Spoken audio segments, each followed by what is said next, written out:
Let the chaos reign. Chaos Ring presents Can Black Marriage Be Saved? With special guest D Durell. Broadcast September the 6th, 2020. Get your pen and paper ready and enjoy.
The views expressed on Talk Real Solutions, hosted by Tyrone Thompson at TalkRealSolutions.com, are the views of Tyrone Thompson and do not reflect the views of TalkRealSolutions.com, YouTube, or etc. The content here belongs to Talk Real Solutions and its many contributors.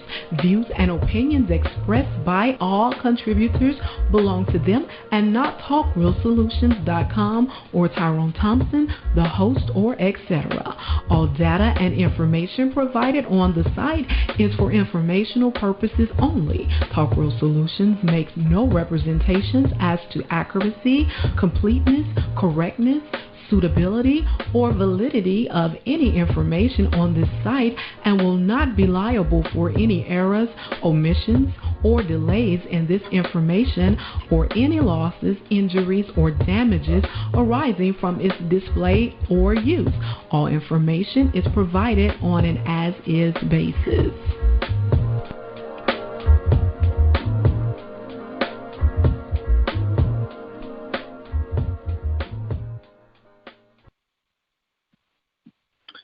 In a world where there's crime, corruption, violence, rape, murder, and all forms of atrocity that plagues the world in which we live in today, what you're witnessing, we are living in a state of chaos, and taking more greater or extreme chaos to restore the order in which the world we live in today. Good evening, Black people. This is Chaos here. Tonight, I would consider this the third and potentially might be final volume of what I really proclaim, but hell, just for the sake of conversation. This is considered a mental health series that I've started back in, I believe, the month of June. Then I had the male version in regards to mental health with Brendan Jones. If you're not familiar with Brendan Jones, you can look him on YouTube. He's also on YouTube as well. And I had Miss the lovely T.R.S, another health or physical or mental therapist, that she was in the business for roughly almost 20 years, mostly 18 years now. She's been doing clinical psychology and treating people. I had her in regards to the female version of mental health. And now, as a third and most important intrinsic piece to really sum everything up is dealing with both man and woman. And, I kind of set this in a way that it kind of will piece everything in. That after tonight, you will know as a man or woman in your relationship, whether you're married or in a long-term relationship, what you could do to better peace and fix your situation. But before I give the title of tonight's show, I would like everybody to go to talkrealsolutions.com. On the talkrealsolutions.com, you will see a list of black banks, and also you will see the latest articles and news that's going and plaguing right here in the West we call America, and potentially abroad. So, as you know, the website has a lot of articles and information alone. So if you're not familiar with the website, go to talkrealsolutions.com and check out for yourself. Trust me, you sure will like it. Also, if Tyron's there, Tyron, if you could pass me the link for the Facebook of this stream, I would appreciate it. Also, you can find a lot of playbacks, some particularly on YouTube and also on Facebook. So if you're not subscribed to Talk Real Solutions on Facebook, what you waiting for? Find us on Facebook, hit that like button, and follow along. And to be honest, we are going to go back to YouTube very soon. I'm just waiting. So really and truly, I want people to take advantage now while these shows are on Facebook. And usually we're probably going to spread it out a little bit more for the message, for future's sake. So, like I said before, if you're not subscribed to both the Facebook group and also the channel on YouTube, what are you waiting for? Subscribe to those channels. You could also follow me, Chaos Reign, especially on my page on YouTube as well. Type in Chaos Reign. I have a total of maybe 200 shows now, or some broadcasts here and some of my own little separate broadcasts from T.R.S. So if you're not subscribed to that channel, don't be hesitant. Hit that subscribe button and hit that notification bell as well. Also, you'll find all broadcasts. If you're not on YouTube, you can also find me on Anchor, Breaker, Spotify, etc. All the other podcasting links, that's all will be in descriptions in the future shows. I think I said, and there's a new channel that up-and-coming stream that's going to deal with mostly book readings, articles. Also, if you not familiar, also subscribe to a channel called Zero Ends. That's spelled ZEROEND with the Z. You'll find a nice little star with the name Zero Ends at it. So I would advise subscribe to that channel as well. It's a very starting channel. I think it's going to grow pretty fine. It won't be popular, but it's if you want to look for certain books that is not talked about and it's been read by the user, I think that would be a good channel to start off with. I think that's pretty much it. And another thing, the call number for tonight's show is 712-770-4167. The access code is 915-411-pound. I repeat, 712-770-4160. Access code 915-411-pound. So my guest is here now. Please press star 6 and 1 so I can see on the board. And as I wait, y'all give me 1 second. I have to check something. So I'll be right back.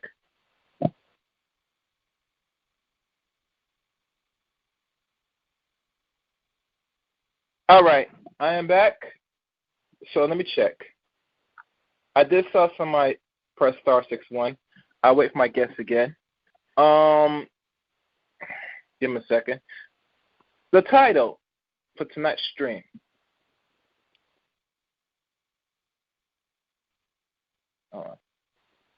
And I'm probably going.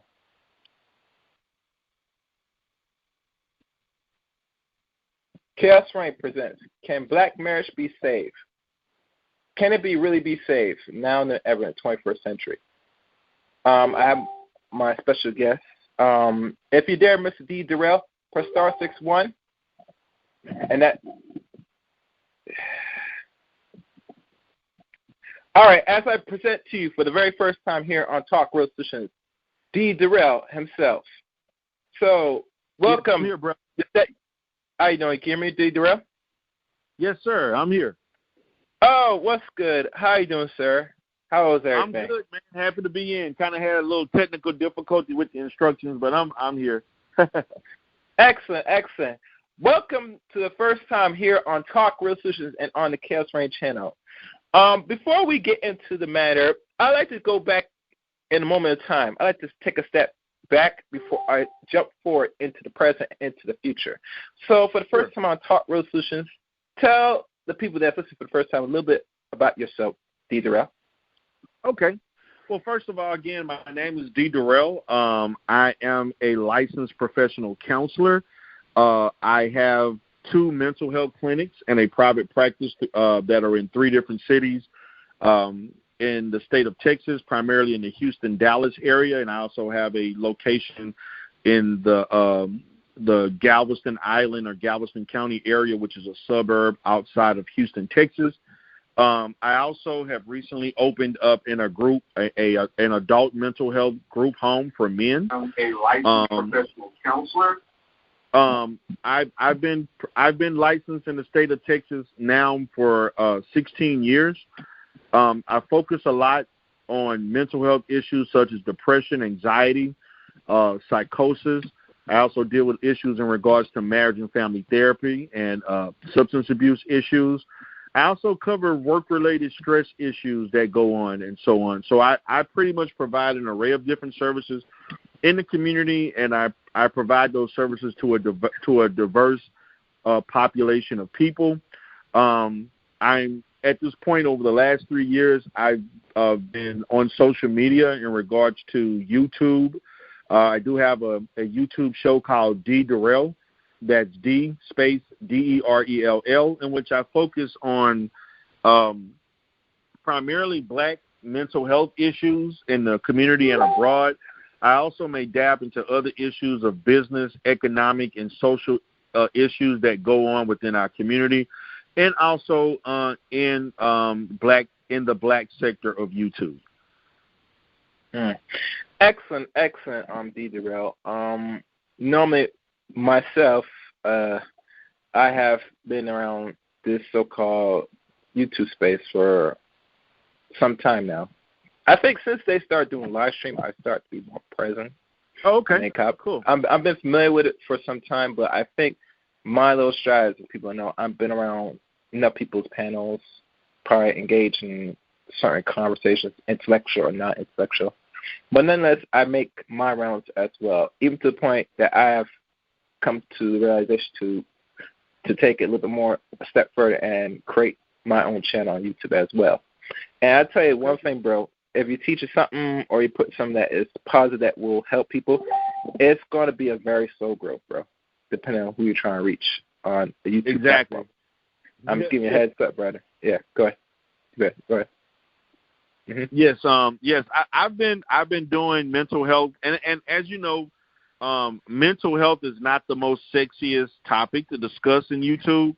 I experimented with it in 2017, didn't have much growth. When I started relating it to YouTube events and social media stuff, that's when my channel began to have some growth.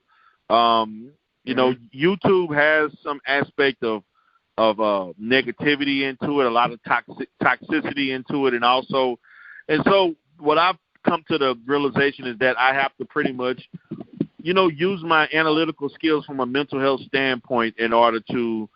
I built my channel on assessing a lot of those types of behaviors that exemplify itself in that platform. So I've gotten slow and steady growth, and it's anything positive, so forth. You have more of a difficult time as opposed to you debating on things that don't really matter. Indeed. Hold on a second. All right, to the matter at hand. As you know, the title, as I don't know if I expressed before, we're gonna probably look at the marriage or relationship aspect in between black man, black woman in its entirety. What are a few things that you have known since doing this work in regards to black couples that are, let's say, married? One of the biggest issues that you find that come across in regards to the marriage aspect amongst our people, black people, aka ADOS, what you want to call us in America. Okay. Well, first, I like to say that as a mental health therapist, I do provide relationship and marital and family therapy. I have been counseling families since about, I want to say, around 2008 for about 12 years. I have about 12, 13 years of experience counseling families. Well, actually about 13 years of counseling families or couples, whether they're married or in relationships. There are an array of different issues that are unique to the black experience that we go through as black people, and those particular stresses do manifest itself in relationships. And part of that, to me, one of the biggest issues within the black community usually stem around economics, which can be affected by, racism or white supremacy. Also, we have to look at infidelity and also the fact of poor communication. Those are, to me, the three most prominent issues that occur in a marriage that seems to manifest itself to cause problems and hinder a person's ability or a couple's ability to maintain a long-lasting relationship long-term. Okay. You said economics is one of the main culprits in regards how our marriage, if I could say it clearly, why most marriages fail and end. Particularly, I guess they said over 7% is mostly the women are filing divorce, and usually it's always something with money in regards to the household. Now, you said something about the racism and the aspects of it. Now, I don't know if you want to go in detail, because for most men that either do a quick in-depth analysis of it, that when you hear most men say that, a lot of brothers say if you make a certain amount a year, this is what the result you're going to get from the opposite, especially particularly the black woman. Like if most men, let's say, if they make roughly close to $40K a year, then, they might not get full cooperation or submission from their opposite sex. And I find that very odd. I'm not sure. I would say it's not true or false, but in aspects that might play a role, because, if you work as she works, how she's going to be able to do what she has to do as a woman, I guess in her femininity, to comply to her spouse when she has to take the load in regards to bills, etc., in the household. I'm not sure if you want to give an answer to that. Sure. Or rephrase the question. Yeah. Well, I'm going to say this, and I've heard this, and I've had many debates, and unfortunately, I've had to debate people that don't have the clinical nor the the professional outlook on this as I do, as far as being educated on how to handle these issues. For the most part, we tend to think submission is supposed to equate. I mean, we think that for some reason in the YouTube space, they equate your economic prowess with demanding femininity and cooperativeness and submission. Unfortunately, that is not the case in most relationships in the real world. There are men who make $100,000 or more that don't have submission from their wives. There are men who make $30,000 that make. And what they have to understand is one of the biggest issues that can contribute to a successful relationship are the things that develop up until that point in you having a marriage. Because how you function in a relationship prior to getting married is going to be a contributing factor of how things are going to be in a marriage. A lot of people in our community feel that once you get married, you're supposed to automatically turn on a switch and things are supposed to be different. No. As human beings, we're very consistent with who we are and our habits and so forth. So if you have habitual behaviors that have been consistent for you throughout your life, you're going to show or display those same behaviors in the relationship. Being married is not going to change that. The important thing I think that couples have to undergo prior to getting married or when being engaged is that they develop a certain understanding. They identify their roles. They identify how they want to function in their relationship long term once they get married. If you want to function effectively in a marriage, you have to have that one-on-one discussion or discussions with your mate about how you want things to be once you are married and so on. Because in marriage, it is a legal contract and you have a full commitment. And so you have to begin practicing these behaviors or in the process of showing these behaviors prior to getting married. So a woman that is not submissive in marriage was before she got married. Okay? And that's the thing that guys are missing. And yes, finances do play a role in that, but finances do play a role, but to me it's all about the man showing leadership. See, regardless, you can be a leader making $50,000. You can be a leader making $75,000, $100,000. But if you're not a leader, it doesn't matter how much money you make. If you're not willing to lead, see, your earning potential doesn't necessarily constitute leadership. It just so happens you're functioning well in that particular field. But if you're a person that can, kill dragons in the workforce, but come home and you're not leading things, you're not setting the tone, you're not setting the boundaries, you're not, trying to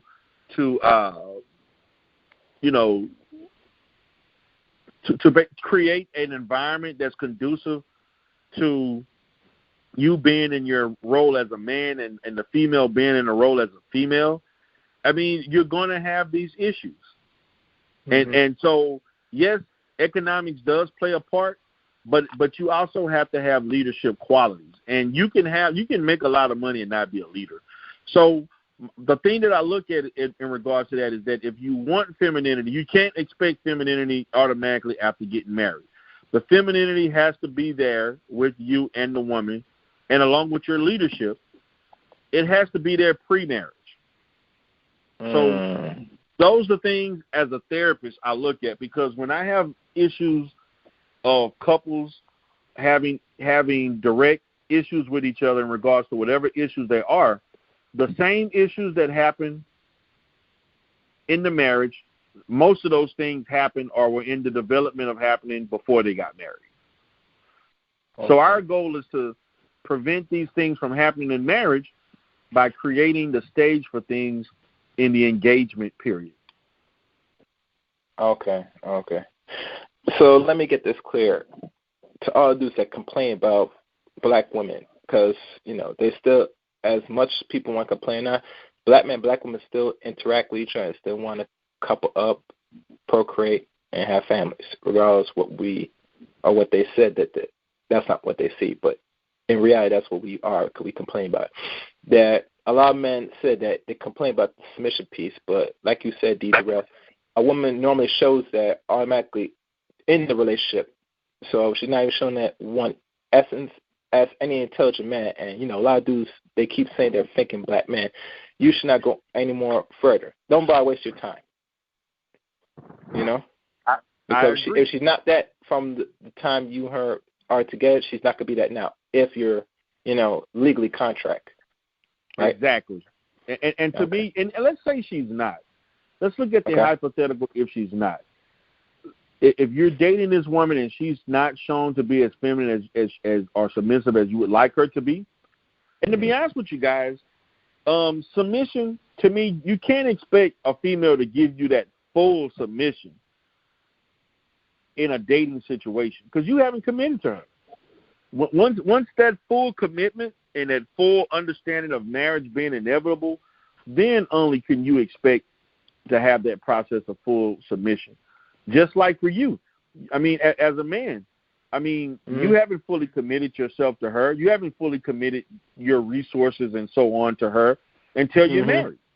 I mean, that's just the normal development of a relationship. So I think I encourage men that if she is not feminine or submissive enough, you begin to, again, as one of the three things that I talked about, communication, you have to begin the process of communication to discuss with her how you would like her to function in the relationship, which will lead to marriage.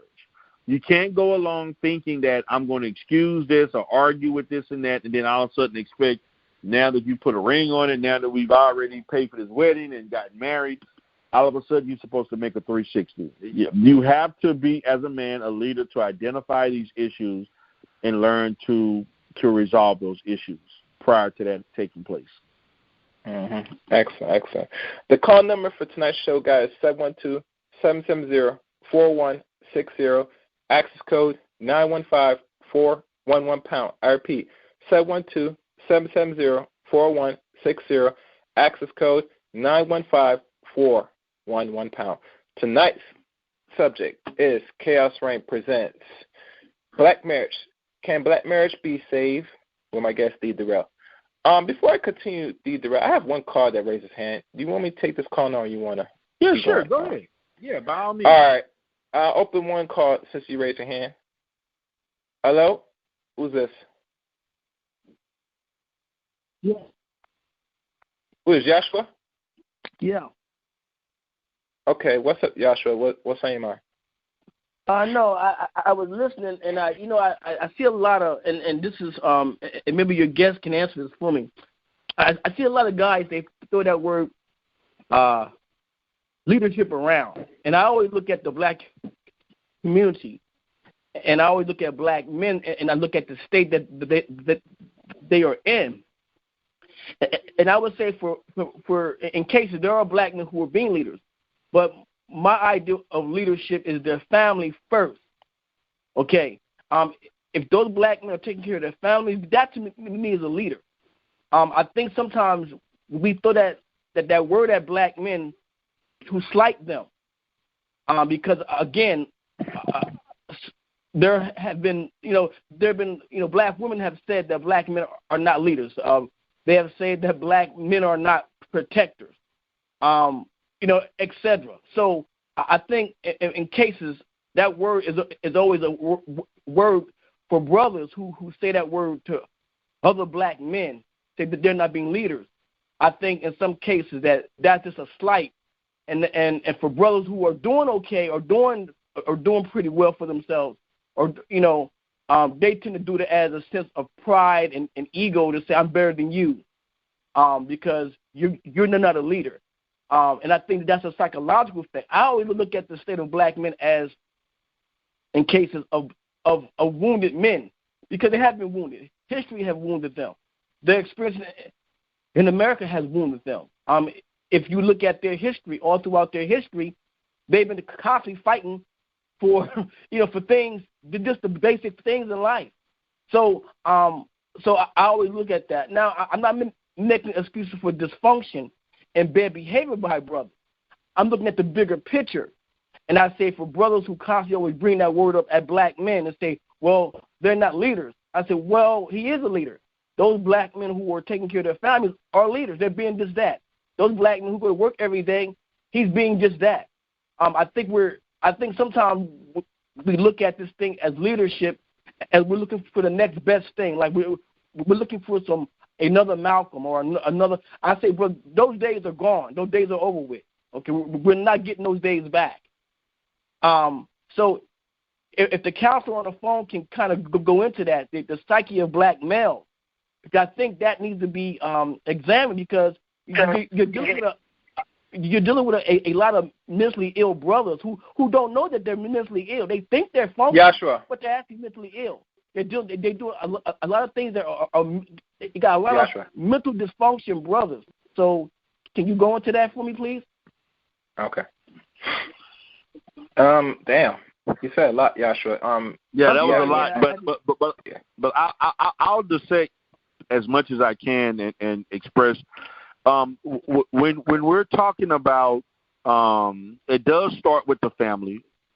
Strong family units make strong communities, and strong communities make stronger people. And in the black community, we don't have strong family units, because in a lot of black families, 70% of those households or 80% of those households are headed by black women. And so as black men, because of our treatment and the issues that black kids, black males go through from the time they're born entering school until high school, and then once you get into the job market or college and so forth, that particular process and that road that you have to travel is a lot more harsher than what other people have to go through. And so what tends to happen is that we're producing black men that are not developing as men. We're producing black men who, many of them are not graduating out of high school. Matter of fact, the black male graduation rate is below 50%, which is horrible. And so what is happening is that our females are outpacing us, and that creates a problem. That's by design. And also with that, we have issues of the prison to school pipeline that happens. Black males are 5 to 8 times more likely to be suspended or expelled than any other group of people. Black men black males, when they're in high school and middle school, are more likely for misbehavior to have to go to court behind it due to different zero tolerance laws and so on, which basically leads to juvenile detention and incarceration and so forth. And then at that point, due to them not seeking a proper education and not being able to be developed as young men after 18, if they don't have the proper skills or education to go to college or seek certifications or trades and so forth, their only means is to continue on to the criminal empire, committing crimes and doing things that leads them to being in the prison industrial complex. So when you have a large percentage of our males, which we do have, that participate, and this is the basic process that they go through, it's only going to lead to a situation in which we have a very high percentage of black men who are not marriage material. Now, unfortunately, due to not having control of the media and our image, the image of the guy that is not successful, but he has a certain type of swag and a certain type of look that is unbecoming of a person that's truly attempting to be a reputable father or professional, that is in somewhat, paraded around and glorified. And the guy who actually keeps his nose clean, who has a education, who has stable employment or business and so forth, you're seen upon as being, in some ways, not as exciting or boring. Or we go further, D. Durell. You look as the odd one out. Say, You're a special Negro. You hear that term? Yeah. Yes. Are you the odd person out? And so what's happening is that we have, because we have 2 million more females than males, we have a lot of females who are choosing men that are not marriage material, they're not father material, and it creates a frustration in which there's a dichotomy that is unbalanced between the black man and the black woman in these marriages. Because in some of these marriages and some of these situations, the black woman is outpacing, out-earning her male counterpoint. Mm-hmm. And if you're talking about situations in which he's earning $30,000 and she's making $70,000, it's going to be very difficult for you to demand submission if she is not in a position to be submissive. Mm-hmm. Because she cannot be submissive if she makes twice as much as you, and the amount that you make is not applicable to paying all the bills or taking care of the finances. And mm-hmm. and that is what is happening in the black community. And it is causing issues because the system itself is weaving out, and it's trying to basically kill the image and the possibility of having effective black men and black leaders as men. Therefore, it is pressuring our females, overworking our females, stressing our females, frustrating our females, even to the point where they think that they have to develop masculine or male qualities in order to succeed, in order to function in American society. Mm-hmm. And so what this has done... Oh, go ahead. I'm sorry, sir. No, I just wanted to say before, because I know Gary has a different callers coming on. Yeah, I see people now calling in now, so make it quick. I just want to say two more things to you. This idea of 70% of black women running household. Now, would you admit in some cases that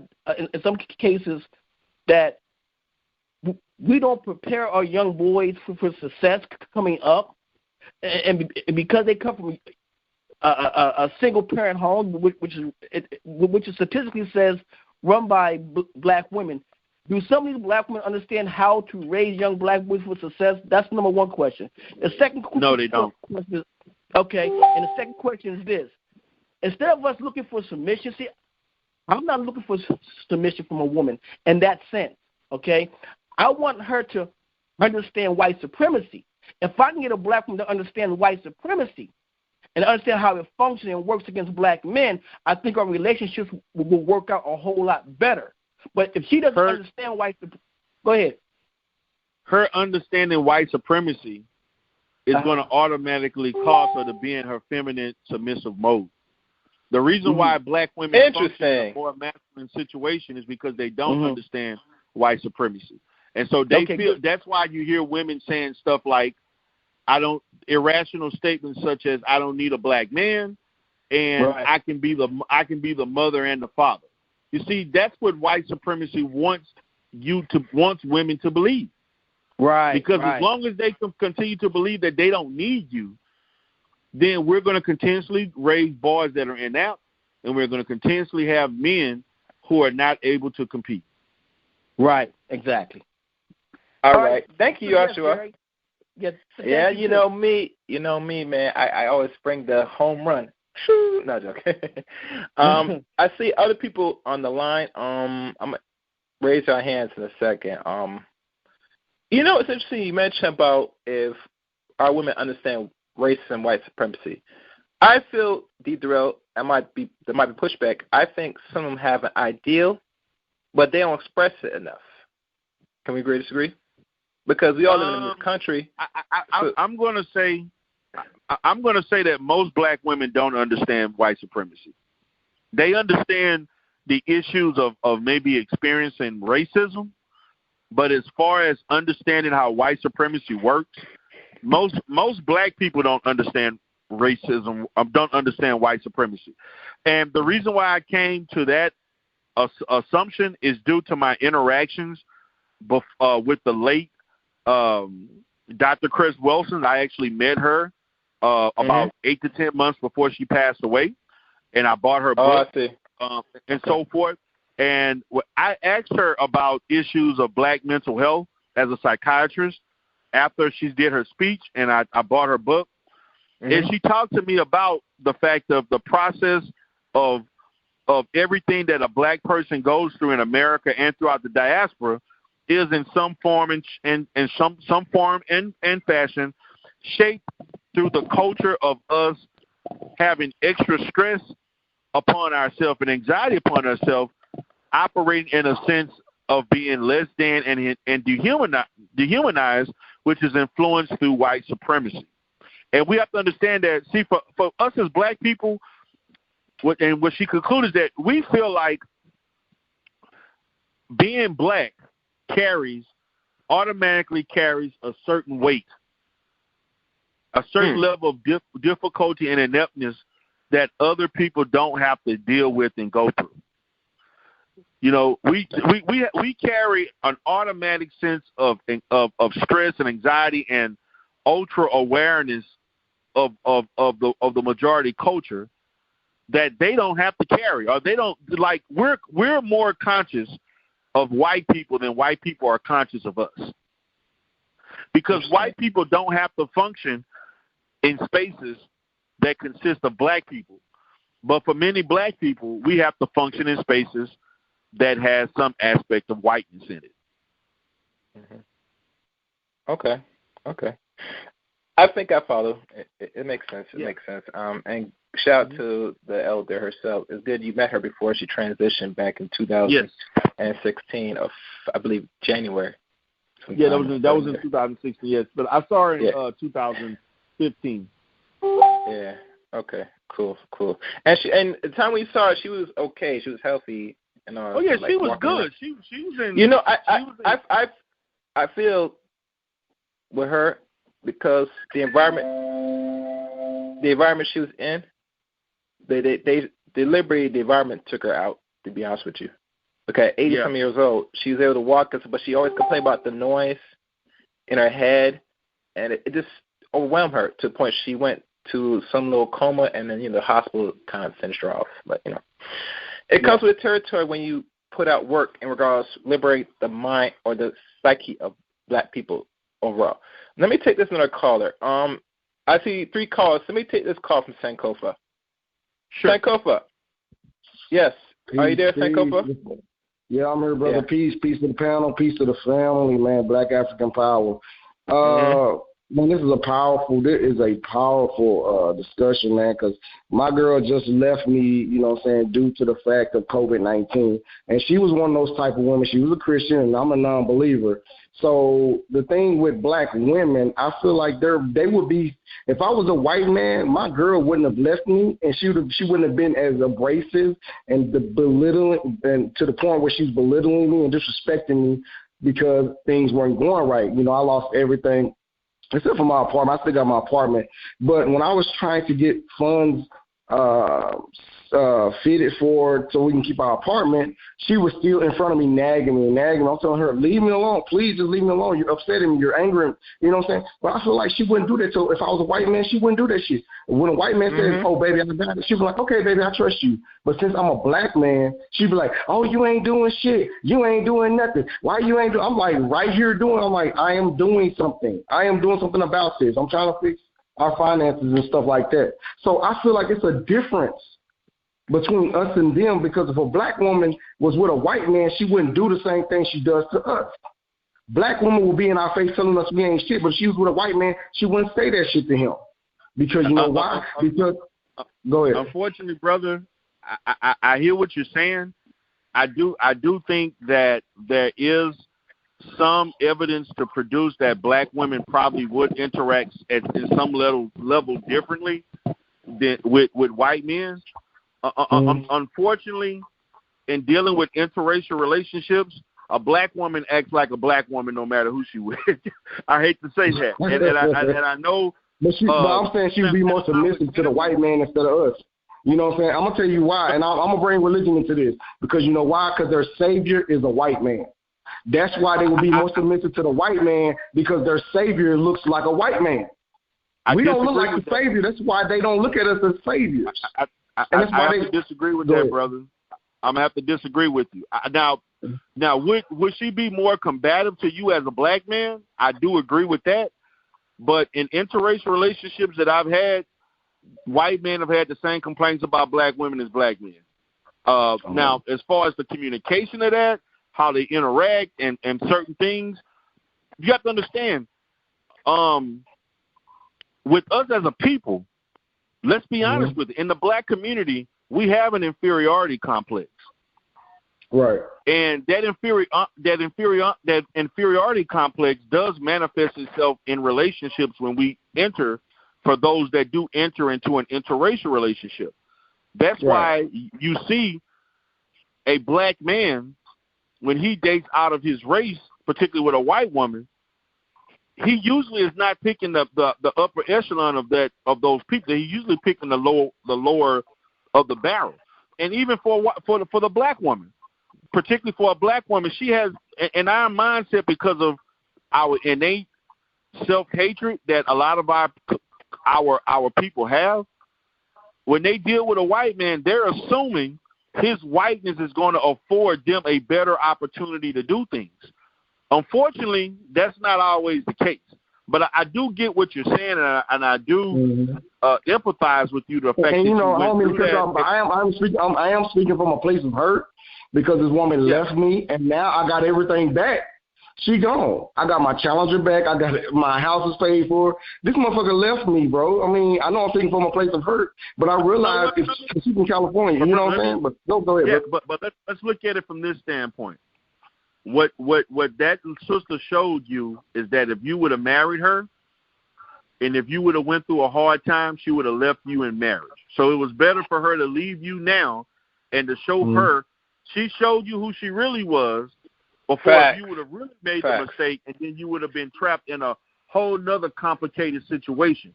So what that shows me, brother, because what I'm hearing from you, you're trying to psychologically make sense of why she left you.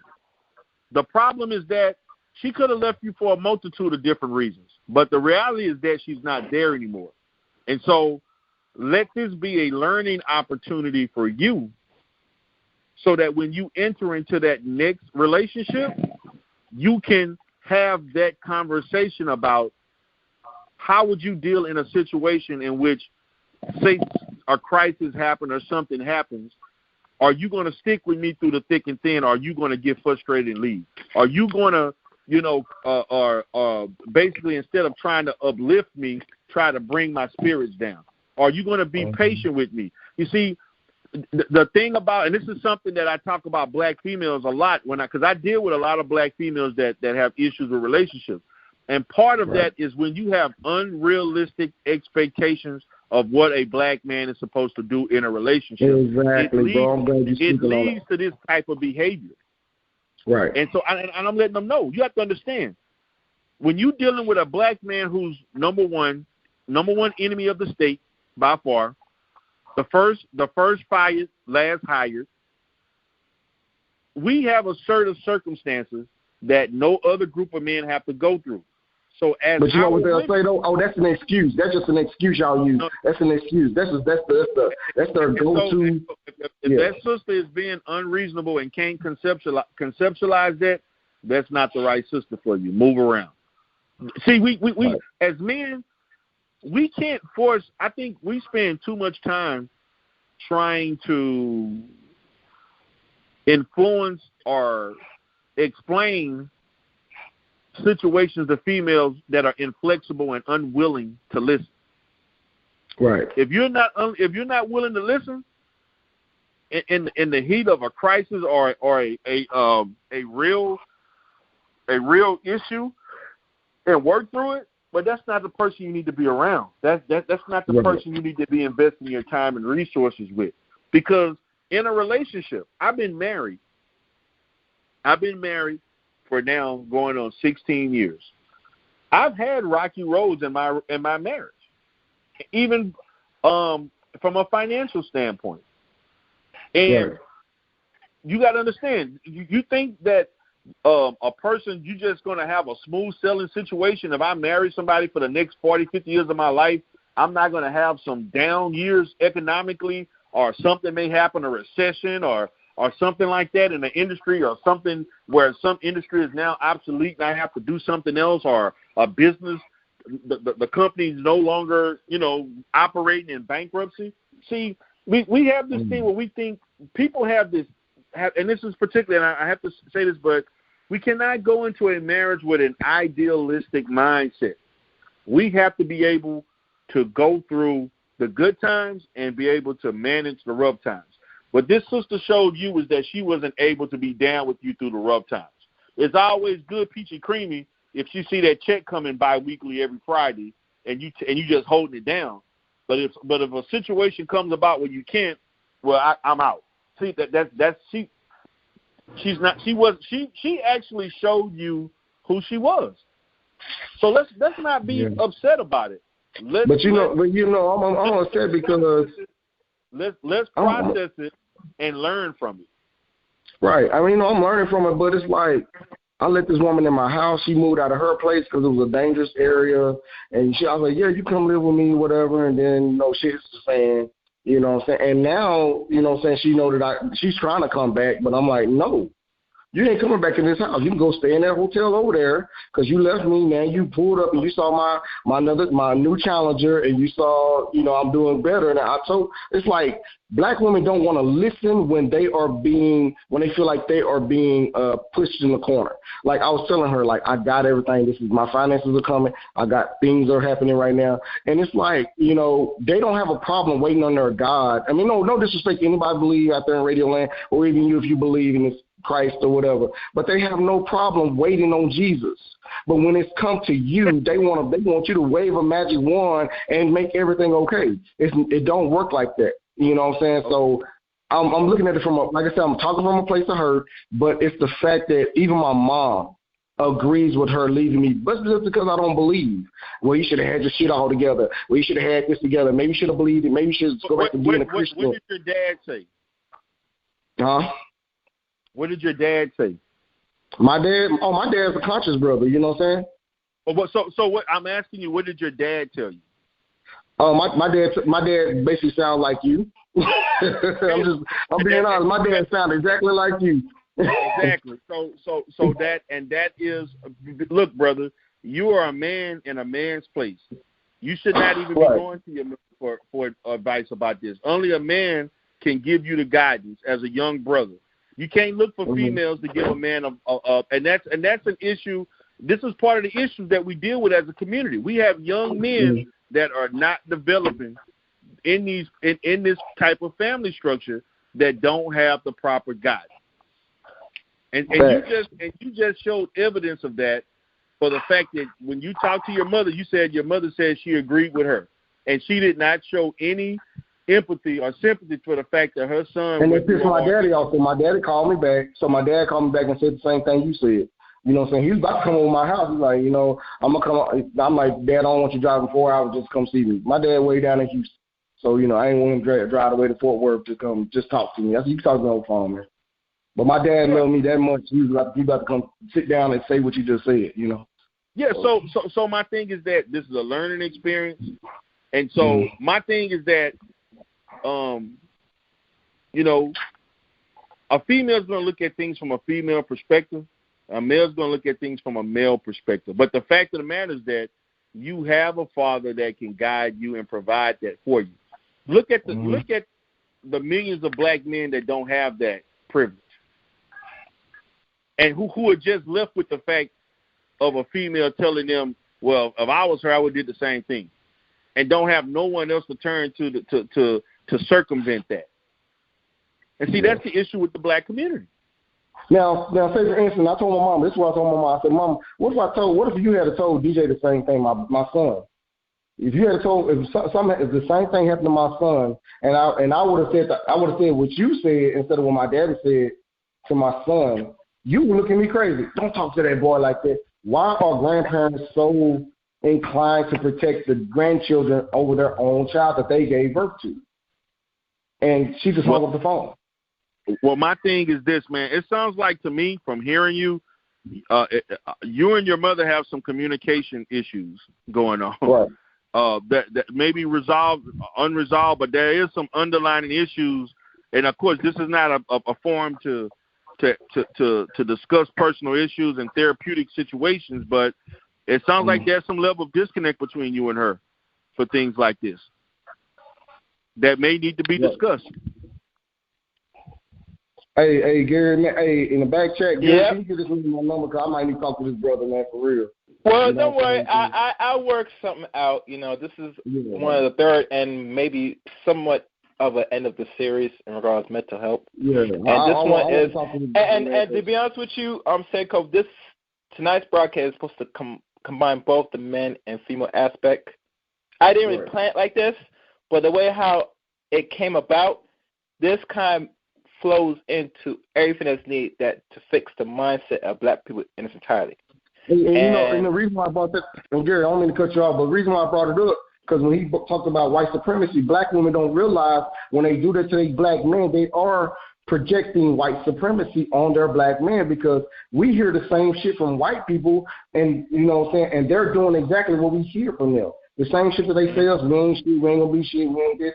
That's white supremacy, and they don't realize that they're doing it. So I was just basically bringing my situation. Let me ask you this question, and it's an issue that I talk to black men all the time about. When you first met the girl that you're no longer with, when did you begin talking about white supremacy with her? Good question. Never. Huh? I feel like never. I feel like I didn't have to. I mean, exactly. You felt. Listen to me. See, this is important. I'm glad you said this, and this is a problem with black relationships. You see, brother, you assumed something that you should have known. You should have known how she looks at her aspects of white supremacy. It took a situation for you to find out that she didn't understand white supremacy. And see, this is an issue in the development of black relationships where we bullshit. I'm sorry for cursing, but we BS too much. We want to talk about the fun things we can do together, go party, hang out, drink. Right. And when you take that person seriously, you're not dealing with the serious issues, the intellectual issues, the value system issues, all of these things that make up a long-term positive relationship.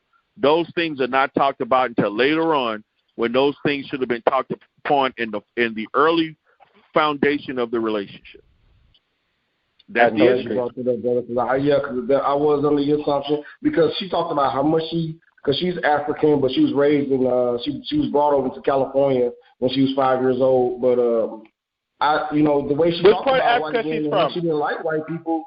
I was under the assumption that I didn't have to talk about it because she already knew about it. But you always have to talk about it, brother. Everything that is important, it has to be talked about, even to the fact of you hearing it. Well, you can't assume anything in a relationship. You have to hear it verbally to know it to be true. And I want to say one thing, Sanko, because I got to take the rest of the calls. Which part of Africa your girlfriend was from? Sierra Leone. All right.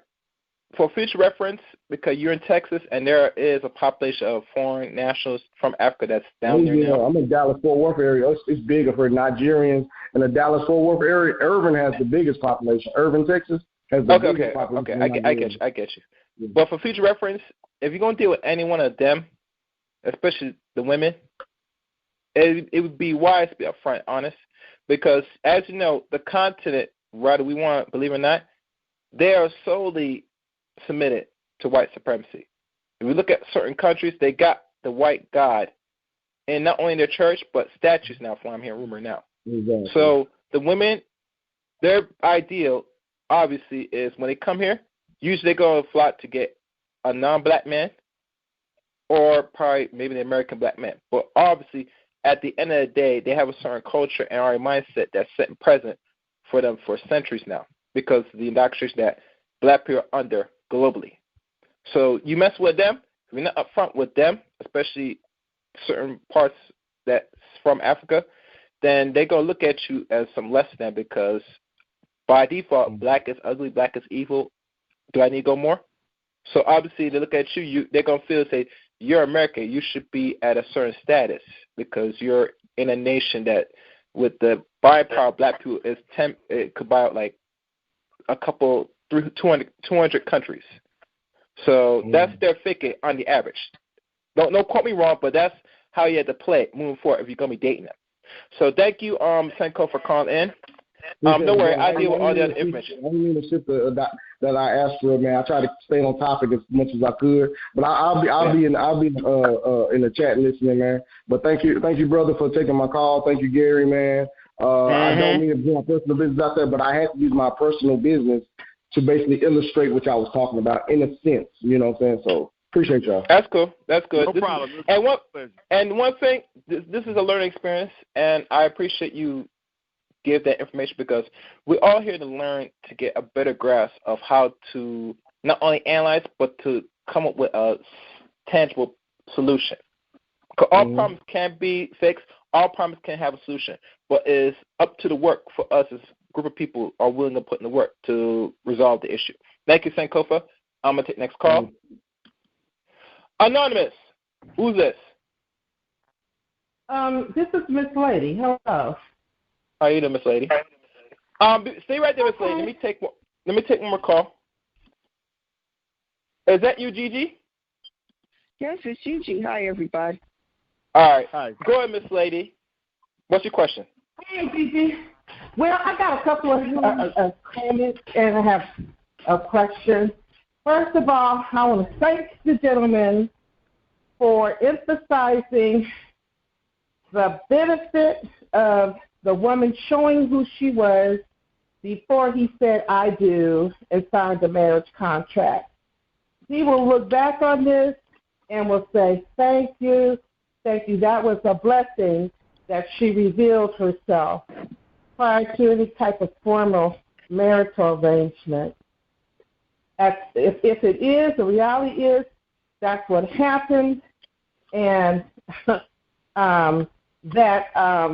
and it actually, he's going to look back at it as a blessing. That's just my opinion. And just to do some healing, take care of himself as much as he can during this crazy time, and to work on educating himself into trying to do as best as he can financially so he can increase his resources, and to, maybe talk to someone professionally to help him through that healing process, and he can become clearer, because it truly is a blessing.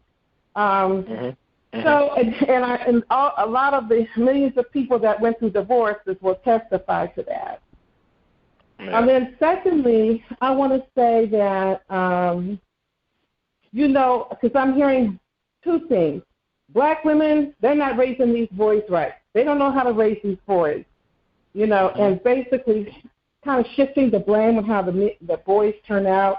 They're not, really, they become mature in terms of their age, but not in terms of their emotional, psychological, mental outlook and attitudes and behaviors. So no, a woman's not a man. She cannot teach a boy like a man could teach. Just same thing, vice versa with the black men. I know some black men that raise girls, and I could see where the neglect was coming in, but they didn't see it, or where things weren't being done in a way that a woman would do it. But I understood they're men, so you only have these expectations of black women, raising these sons primarily as single parents, when that woman is trying to make it financially within this system and dealing with the stresses of that, and then being told, oh, she's not submissive. That word needs to go. Seriously. Nobody wants to hear that. Women these days, that's just outdated. This is the 21st century. Nobody's trying to be submissive. People are trying to become empowered. They're trying to develop themselves. They're trying to be resourceful. They want compatible mates that respect them in that way, and they want their mates to also be doing the same thing. Okay? So all of this, I think it's really a way for men that don't feel really good enough about themselves as men to want a submissive woman, because if you have somebody who's the word submissive means that I'm less than.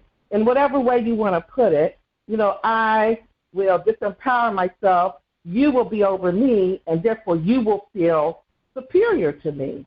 Well, can I respond? Hold on just 1 minute.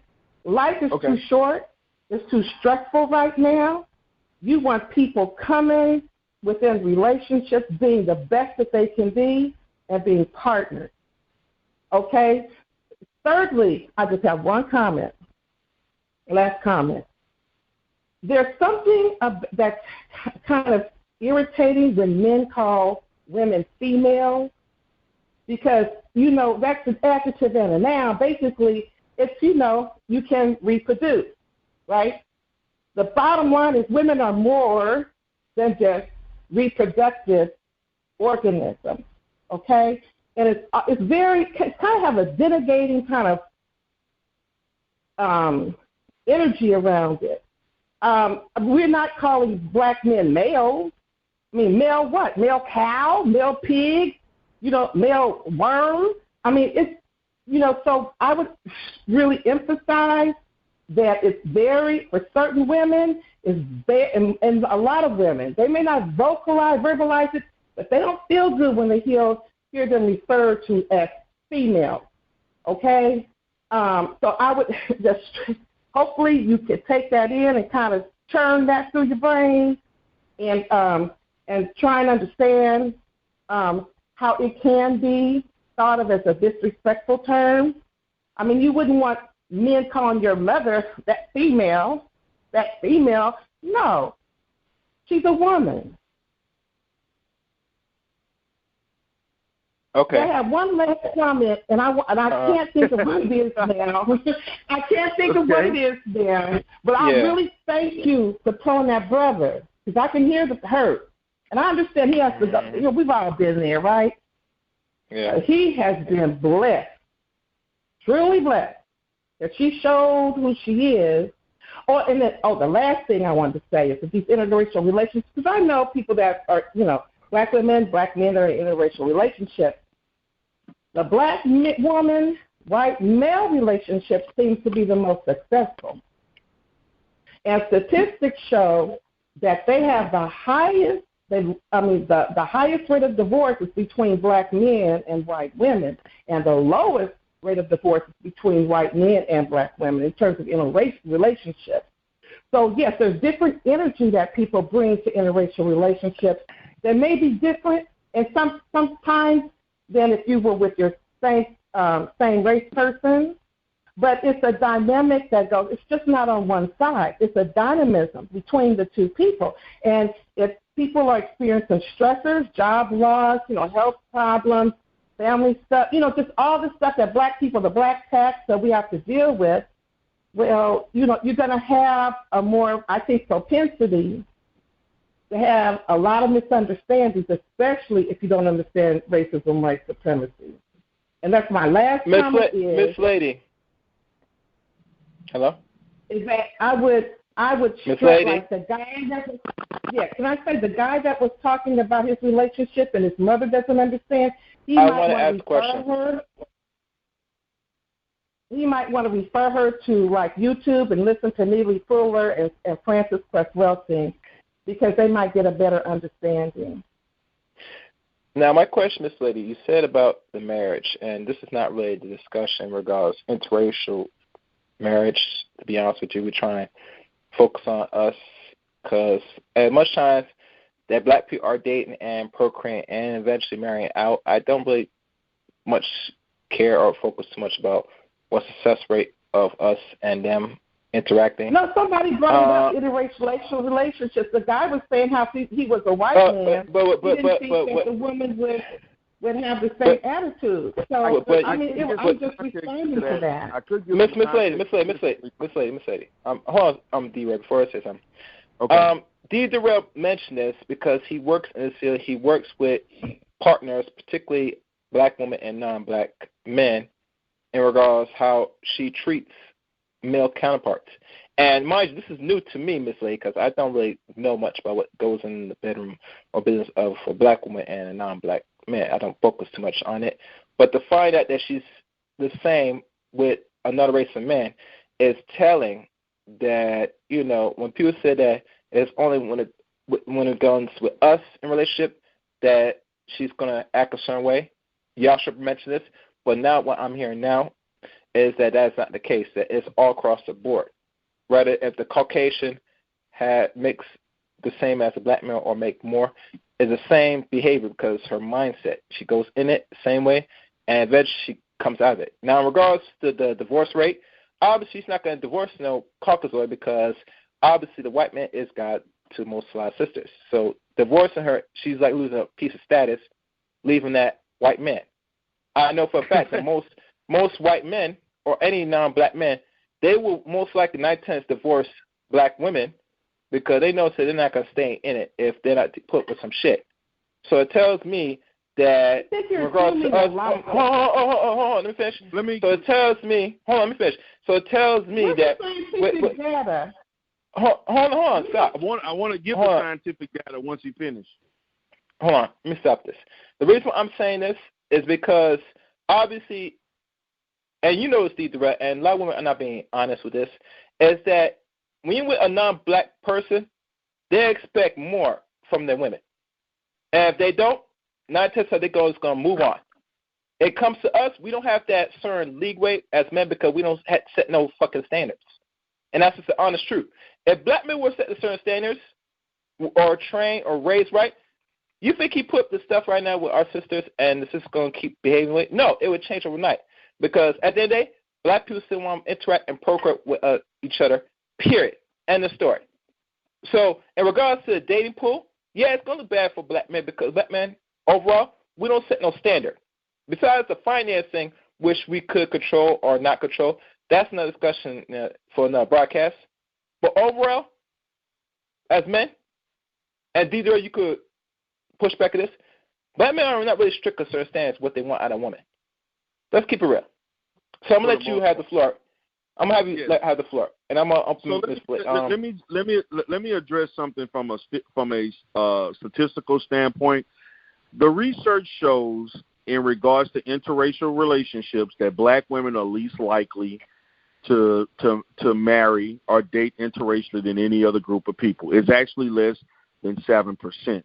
So when they talk about the fact that black women are staying in relationships longer than black in interracial relationships, as far as being married to black men, being married to white men longer and or having a lower occurrence of divorce, it's because there's not enough data to support it, because there's not enough. Actually, there's a low percentage of black women who are even considering interracial relationships in the first place. So in our essence, the data is somewhat skewed because the sample size is not big enough. Number one. Yeah. Number two, when we look at it, another thing we have to look at in regards to interracial relationships is that black men are more likely to date white women. And the 33% of most black men, 33% of educated black men with a bachelor's degree or higher are going to be prone to date outside of their race, and most of the time those women are white.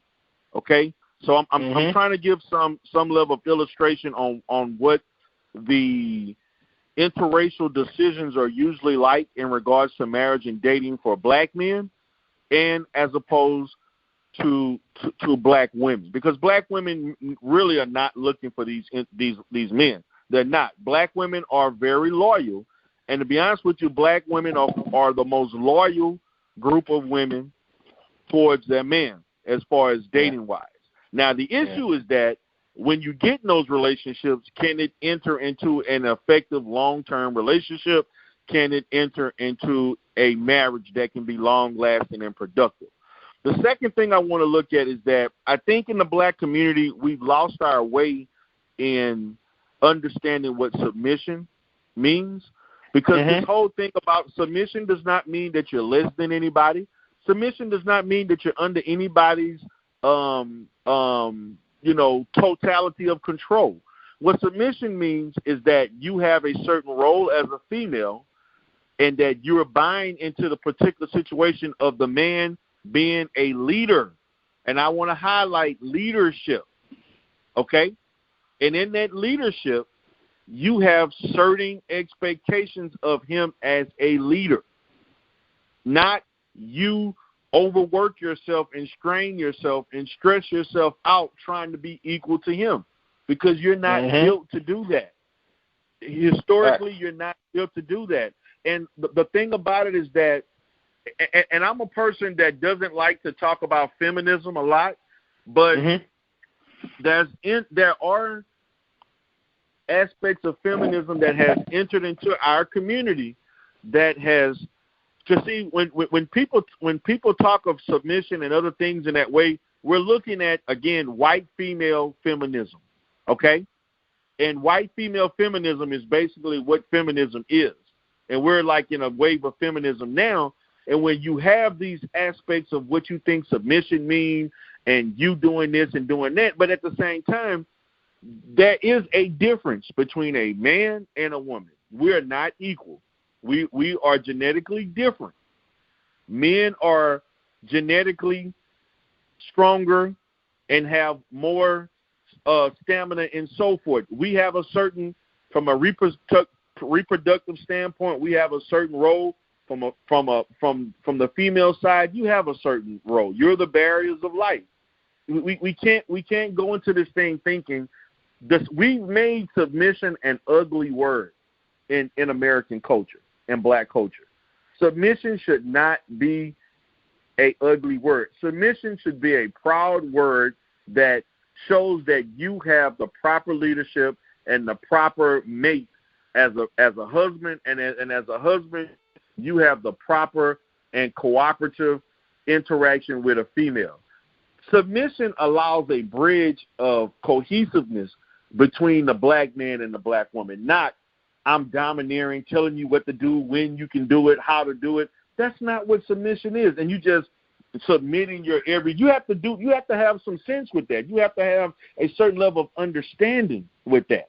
And I just because I deal with this a lot in a therapeutic process with females, when they talk about, and a lot of these black women, particularly those who are degreed, they have issues of submission, and they'll bring this up. He left me because he said I wasn't submissive enough. He left me because I wouldn't listen. He left me because I argued and all these other different things that to me are counterproductive to being submissive. So if men are repetitively telling you this, shouldn't that, as an educated and intelligent woman, maybe dawn upon you that maybe I need to interact differently? Okay? Now, my thing to the men that I talk about that complain about this, you have to be in a certain status. You cannot be a person that can't keep a job, you don't have any skills, you don't have any education, you're not consistent, you can't provide security. You have to provide, you have to earn that. That is just not easily given to you. Through your process of developing that relationship with that female, that submission is earned. And women in their true state will easily give that to the right person who's actually providing his end of what he's supposed to be doing. So I just wanted to kind of highlight that, because we've turned this word into an ugly word that does not mean what it should mean in marriage. And I'm not a biblical person, but I am Baptist by upbringing. But when you look at submission in the Bible, it gives you a template. Now, understand, she talked about it being outdated. It can't be outdated because unless black men and black women or the female-male dynamic is outdated. I mean, we're no different as creatures of habits 1,000 years ago, 2,000 years ago as we are today.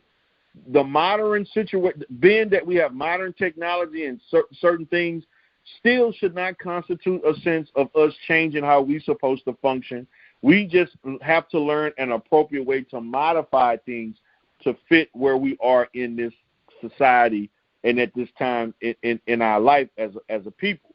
But you're going to have in any relationship, you're going to have a situation when both parties are going to look for certain things from one another.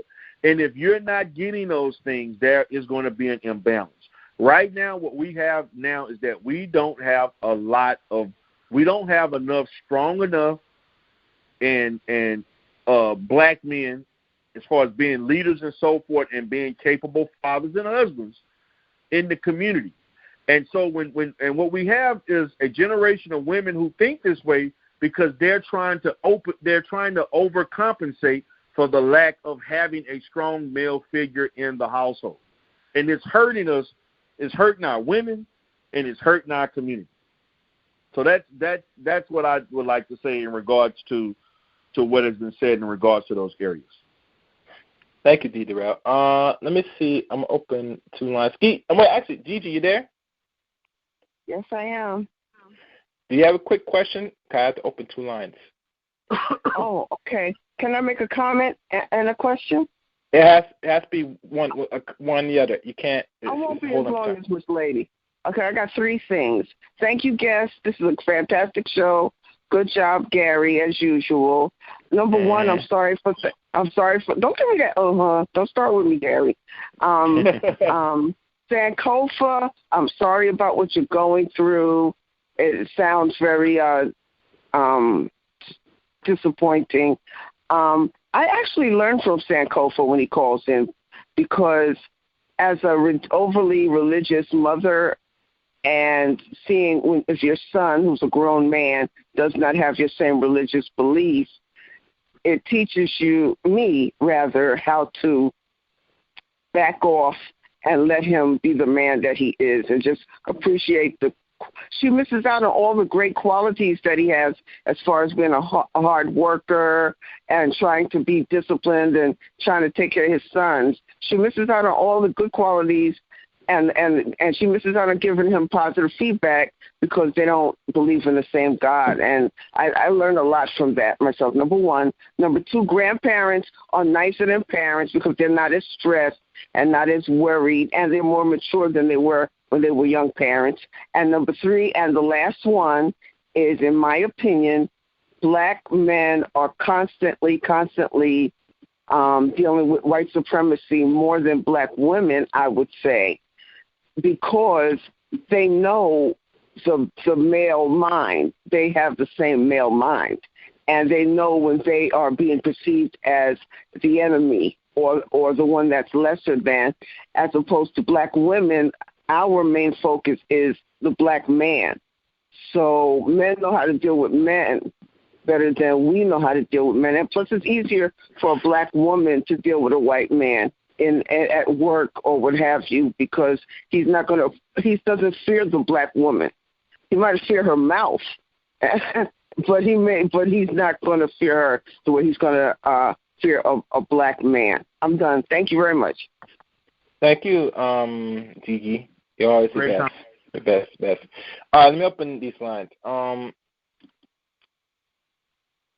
ABC, is that you? Yeah. Stay right there. Yeah. All right. Who's this? Yo, it's Big OC. What's happening, Gary? That's good. One question, ABC. You using your computer. You're not on the switchboard, am I right? Right. All right. What's your question? The question, I guess, great guess. I've heard just now you said something about men not being men, or you alluded to this, but I just wanted to get your take on this. I talk a lot about all this stuff, and my big thing is I put most of the blame on men, because I say that we're able to control women. Well, I go into it, but I think it's mostly our fault. If we were there in the homes, it would fix a lot of this stuff. You talked about women having to be the mother and father raising these kids. Can you speak a little bit more about the impact of our children growing up in these single parent homes with just a mama? What that does? We've got at least one generation, maybe 2 generations that's grown up like that, and how has that impacted our community? And if there are any problems with it, what do you think we can do to address those? ABC is now going on 3 generations now, since the mid-70s. Okay. With that. Okay. All right. Go ahead, D. Durell. You can answer that. Okay. The issue of as far as our community where it's at now with the absence of the father and these female-headed households has been going on since the 70s, as he stated. What we have to do, or what we should do, or one of strategies that we can do to circumvent that or change that trend is that we're going to have to focus on black boys. We're going. The key to doing this, if we can change this by creating through social programming and our culture, we're going to have to focus more on black boys succeeding. We're going to have to focus more on sheltering our black boys from situations such as in the educational system. And because, see, that's where the black boy is broken. And so in order for us to change that particular trend, we're going to have to be more involved in making sure that our boys are not misdiagnosed with behavioral disorders. We're going to have to make sure our boys are not being put in special ed. We're going to have to make sure our boys don't have the high rates of suspension and expulsion.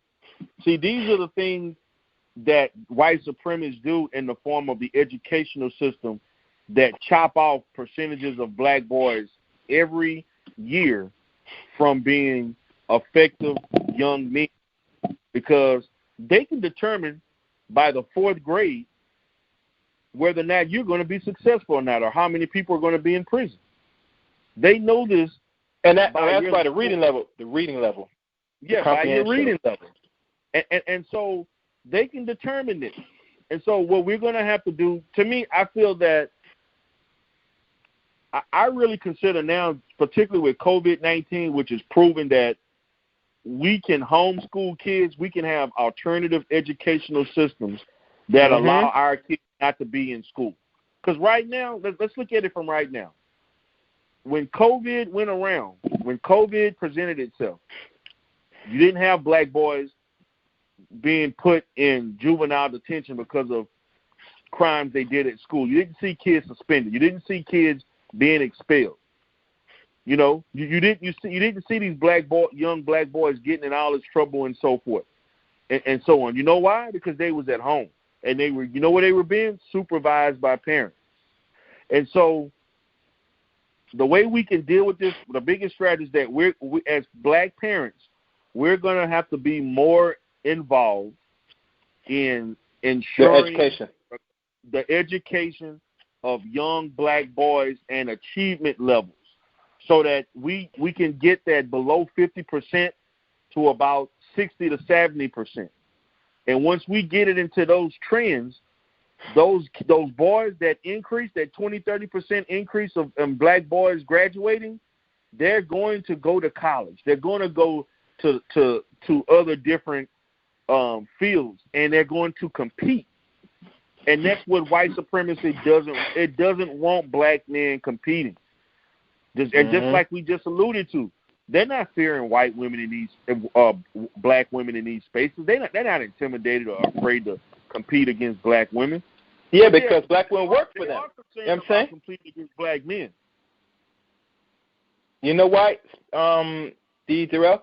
Because black women have to submit their will on their knees and work for these men, or the groups of men. And if they don't play ball, they get the boot. Just as simple as that. But black men is a different. Hold on, let me finish. Black man is a different animal, because now you're confronted with another man. And you know how other men are afraid and intimidated dealing with other men, especially as black men, unless you're not doing something right.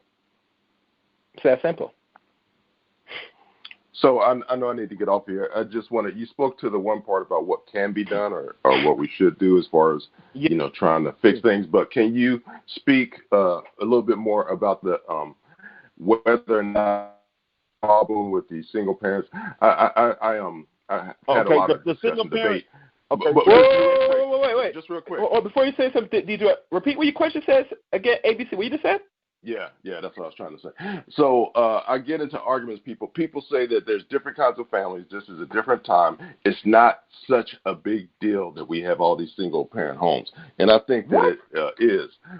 So could you speak to that? The impact of growing up single parent homes. Yeah, how that impacts our community. I have to ask you a question. Who told you that's not a big deal? Hey, well, I'll say it. Tyrone, Joe, Allfax, and this really? Because they're not in the home. I want to be clear about what they said. They're saying that, look at these. There's other families. Kids grow up. Some of these kids grow up fine, and look at this one, and look at this one. This one went to school. So they say that, I'm blowing it out of proportion, and I keep talking about it. You need to stop talking about it. It ain't all that. And what they also say is it's a different time. This is 2020. There's different kinds of families. So they're dismissing. All right, ABC. Let me end this. Hold on, D Durell, I gotta get this out. I have to get this out. Let me take my mic on the phone. Listen to me good, ABC, and hear me well, brother. Because you're in your 50s. Listen good. Same age as Tyrone. One question I should ask you. Listen good, bro. Does Tyrone have and raise, is he right now in the household with his children? Raising his children with I don't know his wife or whatever? Life, man. I don't know his Okay. Well, I'll tell you this. And Sankofa, I see a message, but I have other people in line, so you have to wait. Does Joe have children? I know he's married, but I don't think he had children. Remember that? I'm saying honestly, man, I don't know these people's personal life. Okay, so I don't have I'm telling you the business right now, and he could probably explain if he wants to on this channel, if he wants on the call, if he wants to call up. The point is this: at least on Tyrone's sake, yeah, he was raised by a single household, and he turned out pretty fine. But did he tell you really why he turned out pretty fine? No. You should know this, Ray. You've been on T.R.S. for 3 goddamn years. ABC, are you serious? Wait. I'm going to give you the answer. To ask a question. He went to the military. Relax. I'm going to answer. Let him answer. Hold on, ABC. I'm going to answer. I know. I'm going to give you an answer, and D. Durell's good. You know what saved Tyrone? The motherfucking military. If he didn't go to the military, he'd be talking like the rest of these people right now and living the same. I'm doing the same for like most of these niggas doing the street right now. You know why? Because the military gives you discipline. Discipline. Do you get it? Got it? Good. D. Durell, answer this question. Okay.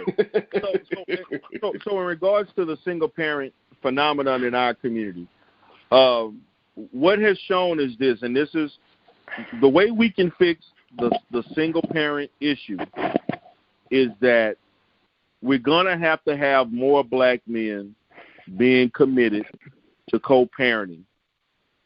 And we have to have an issue, this situation where black females and black men are going to have to quit being in their feelings and living and parenting through the dysfunctional relationship they had before they had children.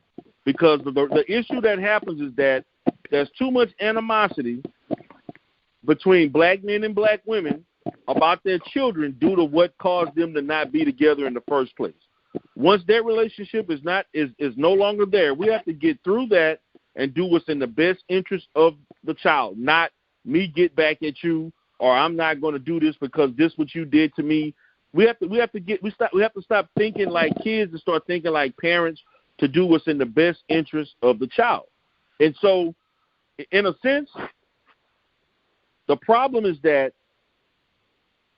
in many situations, our men are not in the households, and we're overextending the females, and the overextension of the female is causing them to have a disconnect with the young black male, because the young black male is the one that's going to be the culprit of victimization. So again, I'm going to say that we need to relook at co-parenting between black men and black women. And we have to have more black men being more committed to staying in the home. And also in that, I do think that black men need to be more responsible with vetting the mates that their daughters choose. This is something that used to be a consummate staple in our community. But when black men stopped having some say in who their daughters married, and we left it out on them to go and choose Pookie and Ray Ray and whoever, that's why these women are getting pregnant and so forth by these guys. Because our absence has caused them to not give them guidance in choosing the proper mate. There used to be a time where if a black man didn't approve of his daughter getting married to a certain person, she wasn't marrying him. Now, you got girls running around doing God knows what, getting pregnant by whomever, and nobody caring about the commitment of marriage or even being proposed to.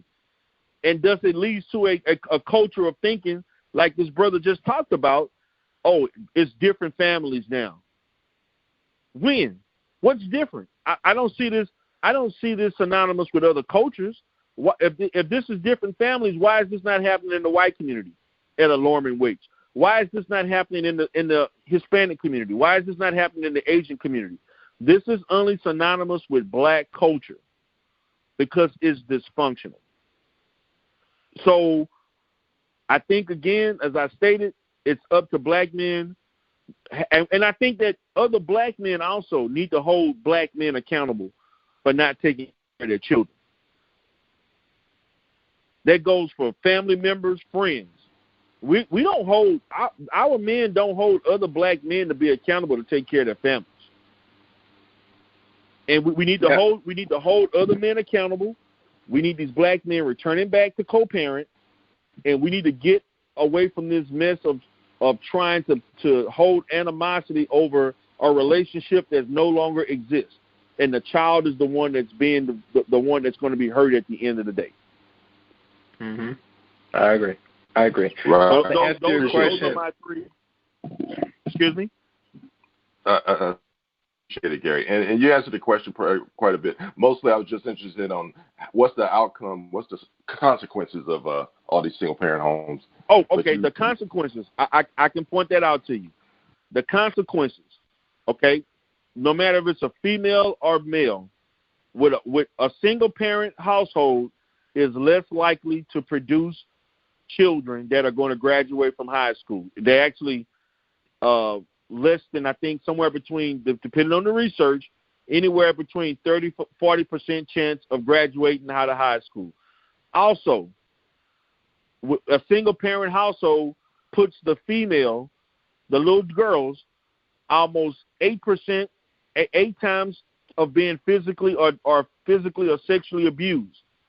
And for the males, and for the males, it's about 3 to 5 times more likely to be physically or sexually abused. So you're saying rape or molestation will be the end result if it's only one parent raising, especially if it's just a female? Yes, it increases the likelihood of it happening. When you have a father in a home, it greatly decreases. Meaning that a black man in the house provides a safer environment for his children, hands down. And also, not only with that, and this is something else you got to understand, girls who grew up with a father in the home are more likely to get married. And not have teen pregnancy. Interesting. No one has to really talk. D Durell, isn't it ironic? And ABC, that it? I want to talk D Durell. Anything else? But I appreciate it, man. Thanks for taking my call. Appreciate the call, man. ABC. Thank you. Yeah. Isn't it ironic these so-called black men say that they want to get married? They don't think view of getting married at all, but they complain about the atmosphere of the community that's already here, that they still facilitate and actually cause when they said they don't want to marry no black woman. Now you put your daughter, which they're going to have daughters, at risk that she might not think of getting married.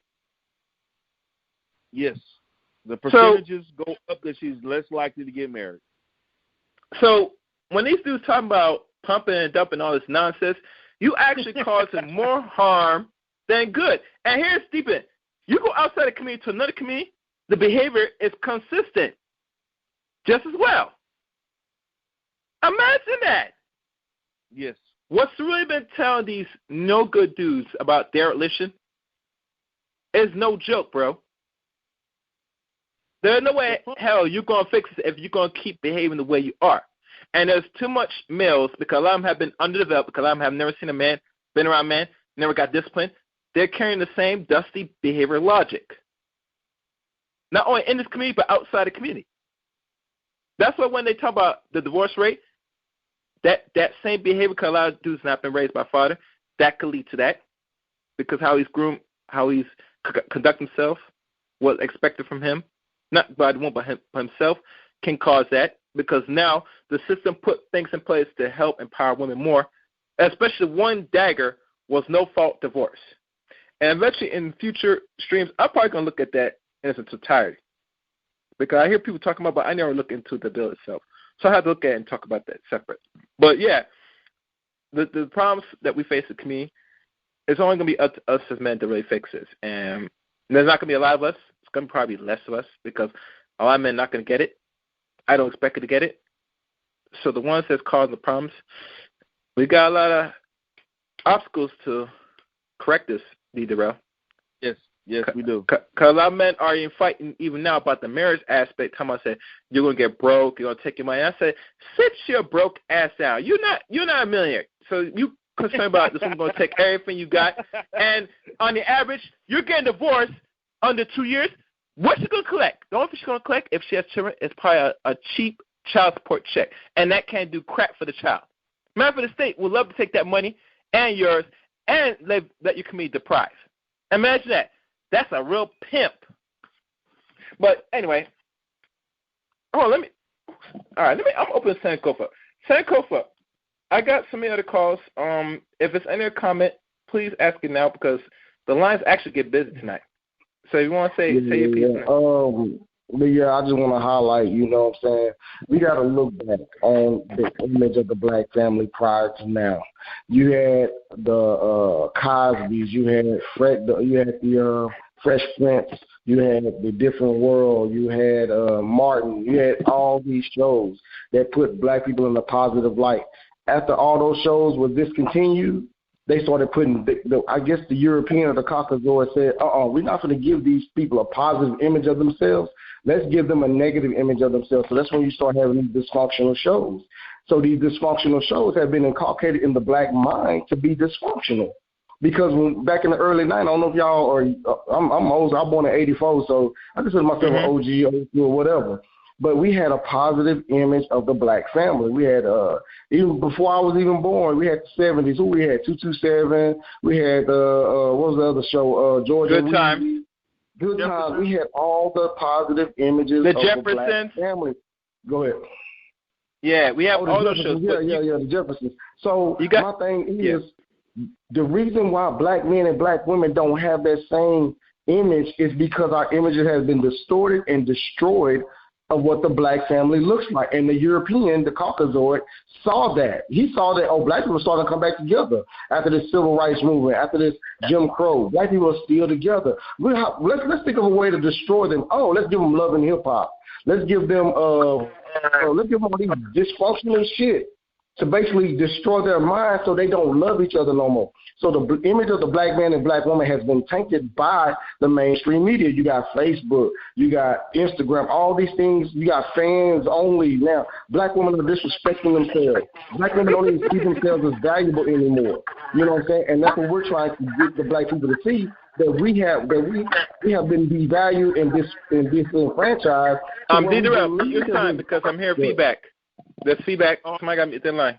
I hear feedback on that line. I know that ain't. We good? All right, continue. So, like I said, the reason why we are in this situation is because we have seen an image, a negative image that is not a. See, the European, the Caucasoid, knows how to control our minds. If they want to put a positive image of black people back on TV, they'll do it. They'll come up with a new Family Matters. They'll come up with a new Jeffersons. They'll come up with a new Fresh Prince. They'll come up with something new, and then black people start believing it. See, that's why a lot of people call it tell lie vision, telling lies to your vision. You see what I'm saying? So that's why they say we're going to keep this dysfunction going because we don't want these black people to become empowered again. You know what I'm saying? So where's the image? The image is in the past. And we gotta regain it. And I agree with the brother when he said, look, we gotta put because what happened was those shows that we watched as young kids in the 80s and 90s and 70s, 80s and 90s made us want that. Like, I want a wife like Vivian. I want a wife like Claire Huxtable. I want a wife like Gina. I want a wife like, so, we strive to live that way. I want to be like Uncle Phil. I want to be like Dr. Huxtable. I want to be a doctor. See, they gave us the image to strive for better, but then they took that away because they knew that was making us powerful. They knew that was basically in giving us motivations to be better, but they didn't want us. They didn't want that for us. So a lot of people understand. Look at the cause of the image. Look at the cause of the behaviors in black people in the black society. Don't look at the effect. Address the cause. Tommy Sotomayor hung up on me because I said, Tommy, you always looking at the effect of things. You're not looking at the cause of things. And we went on a little round. I said, well, Tommy, have you read the Willie Lynch letter? He hung up in my face when I brought the Willie Lynch letter. Why y'all think he hung up in my face? Go ahead. For the sake of time, I don't mind you going on because I want to get for you. See, tonight, I'm going to say this is the first time in a while that I got the line filled up. And I'm not sure that's why I kind of respect you, D Durell, because what you bring is a different element that whatever you're doing right now, brother, this is my thing. You're going to be very successful. You hear me, brother? Because people are listening. This is something that needs to be discussed. It's not going to overshadow us about the issues amongst black men, black women in regards to marriage and relationships. So I thank you for that. Sankofa, I'm going to probably put you on hold. Let me see what it's all good. All right. Anonymous, who's this? Hey, what's up, Gary? This is Ken. All right, stay right there, Kenneth. What's going on? Is this Arma? Oh, shit, Gary, what's good, man? I'm just checking out the show, man. I ain't got much to tell. I'm mute myself. All right, cool. All right, let me open one more line. Okay, who's this? Big J here. Good. All right, Kenneth. What's on your mind? What question you have to ask for Mr. D. Durell, my guest? Yeah, hey, what's up, D? How's it going, brother? What's going on, man? How you doing? All right. Hey, I would like to get your opinion on whether or not you think that the nuclear family. Well, first, let me say this before you understand that what you're saying. A lot of the people that come on here would consider you a coon, right? Just had to break that out. But I'd like to get your opinion on whether or not you think the nuclear family is a white racist construct that they've implemented to destroy blacks. Because that's what I've heard a lot on at least on T.R.S. Okay. Well, the thing about it is, what we have to understand, and if someone thinks that they have lack of knowledge of what was the preamble to European ideology, and everything that was in Western civilization stemmed from African civilization. So the whole concept of a nuclear family is an Afrocentric idea. And then they never had that concept until they saw that in Africa. And then they basically translated that into what it would fit within their own culture. So the nuclear family is actually the foundation of African civilization. So I don't see how, to me, that shows a lack of understanding African history if you were to consider that a part of European culture when they're not the architects of the foundation of what a family looks like. That makes sense. Because in African civilization, you always had one father, mother, and children. That's a constant, even to this day, regardless of colonialism and so forth. The family is somewhat still intact. And that's not a European concept. And Europeans learned that from us. Matter of fact, African culture gave that to the world. So I can't understand why someone would think that's a European construct. Thanks, bro. Yeah, I couldn't agree more. like I said, I'm just curious as to an actual licensed psychologist, what your opinion would be, based on what I've heard a bunch of idiots say. So I appreciate it, man. Thanks. Yeah. Okay. Thank you.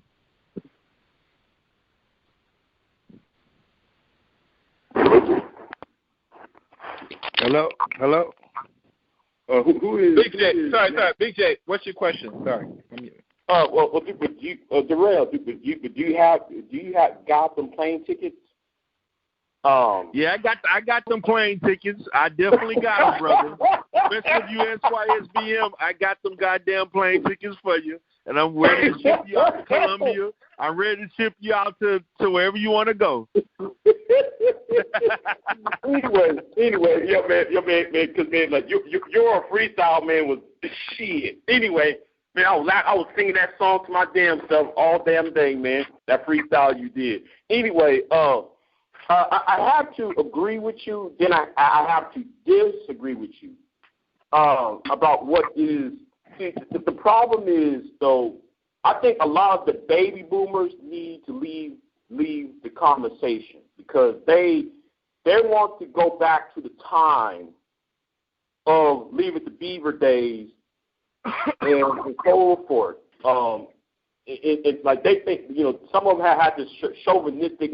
With every time, see, like people like Ken and ABC, they misunderstood about the term white, this concept of the nuclear family. When like you hear arguments from the right wing, that about the nuclear family, they're talking about it in a male chauvinistic way, and that's why Ken and ABC don't seem to understand. And these baby boomers, they need to get out the fucking way. Their time is up. But I do agree with you on this one thing about men should be the focus, boys should be the focus, because Dr. Tommy Curry wrote that in the book Man Not. The white woman by the name of Susan Hoff Summers, she wrote the book War on Boys, and she sits there and talk about this, how the education of boys is being devalued, and part of that, I believe, and me growing up in the 80s and 90s, it has to do with the curriculum. A lot of the curriculum is a detriment to boys, male students, from kindergarten and into higher education. Because when I was in college, and even in high school, the curriculum was more female centric and not even. And that's why, though, you see a lot of women getting all these degrees, and especially in the so-called black community, you have women who are more educated than men, and you can tell that women are more educated than men based upon what men talk about and what in the vocabulary words men use versus the vocabulary words that black women would say or women in general would say. And you look at the vocabulary words and the word choice, it's so damning that that's a symptom, and that's why that's why you don't see people getting married. And but one thing though you need that needs to be focused on is black male suicide rates. When between the age of 25 to 35, you see uptick in suicide levels, and that needs to be addressed. Let me see what else. Another thing. That is true. Particularly with over the last 15, 20 years, there has been a great increase in black men getting, because at one time we were one of the lowest groups of people that would commit suicide. The rates are actually still low overall, but the trend is moving at an alarming rate, a lot higher than what it should be in regards to black men committing suicide. Right. And see, and that. Well, and that needs to be addressed. I think I know what the answer of all these problems should be. I think that we need to revamp the education system, change a little bit of the curriculum, and also bring a little bit more job training in high schools, so that men who you don't have the money to go to college, at least they have the skills like plumbing, electro welding, what may have you, to gain licenses. I think when you give men them types of skills, you don't have to worry about the government. You don't have to worry about all that other shit. You don't have to worry about Big Booty Brenda. He will give him more choices in life. But anyway, I'm gonna get them plane tickets, Durell. I'll see you later. I'm out. For you, brother. Back to the Dominican Republic. You can go. Yeah. All right, Big J. The call number again is 712-770-4160. The access code 915-411#. I repeat, 712-770-4160. Access code 915-411#. Tonight's subject, K.R. presents Can Black Marriage Be Saved by D Durell. Actually, my guest D Durell. Sorry. It's interesting that Big J mentioned about suicide amongst black men. This is my analogy about the suicide now that is slowly climbing, which is not going any higher, but slowly climbing as time progresses. And I know they're not researchers. How many of these black males that commit suicide are incels, virgins? Have anybody did a little deep investigation on that? What I can see, I can tell you. Actually, to be honest with you, most of the guys that, as far as them being incels are really, it's still from a statistical standpoint, it's still very low. I would say less than 1%. But the issue, really, the group of men that actually, black men are actually committing to suicide are actually gay black men, young black gay men. That makes sense. Yeah, so that's actually the largest group that's actually committing to suicide. Are black men who had some level of trauma in regards to physical and sexual abuse as a young child. Incels to me is a social media phenomenon, particularly on YouTube, where a lot of these guys conjugate in certain groups and so on because they don't necessarily interact effectively in real life. But as far as from that standpoint, they make up a very small percentage of in regards to suicide. Okay. That makes sense. Before I open the line, another question I want to ask. I met another popular radio podcast / YouTuber. He did research and found that in regards to people with so-called wealth, and I say so-called because black people are different from other groups of people, in America, that he has found that over 70% of people that are divorced are usually, like I said, have financial issues. But people that got like money, resource, and some form of wealth, their marriage rate and divorce rate is around 20%. So the underlying, from what he has concluded, said if you're a black man, you're married to a sister, not just anyone, but just sisters, if you want to make sure that she stays and doesn't divorce you, you better be up in that top percent. So that way she don't divorce you at 7% of the rate. I'm not sure if you want to agree or disagree on that. It depends on, I think, I agree to I disagree to a certain extent. I think that, see, everybody is putting this magic number on, okay, is it 70,000, 80,000? What I'm going to say is this. I'm more in line with looking at what is the lifestyle that you're living. Are you living a comfortable lifestyle? if she's not in a comfortable lifestyle where she's able to thrive and do things without feeling like she's financially pressured, she's not going to leave. So, but that number can vary depending on what city you're in and your lifestyle, how you live. You know, as far as how much money you spend, how much money you save. There's no arbitrary number that can be this magic number. If I make $80,000, then that's the magic number of financial freedom. Because you can be you can make $40,000 and be debt free, and you can have $100,000 and have $1 million in debt. Those are and the incomes are quite different, but the financial environment that you're operating is totally different.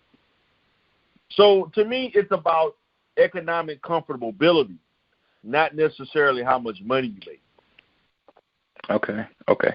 You know, it goes back to show that keeping up with the Jones with black people is a social construct that's created to let you say if you don't got this, you ain't. You know what I mean? And I'm thinking that overall. Go ahead. Party culture. That's copy from white. Yeah, and I'm thinking saying. Yeah. And I'm thinking that as a man or woman, you should be able to budget your finance, which we're not really financially literate. Hold on, I hear background noise. Oh, I'm sorry. We are not really financially astute to understand how money really works. So to really put that of a certain set amount is irrelevant if you don't understand how money works. And I never harp too much about financial literacy like I should.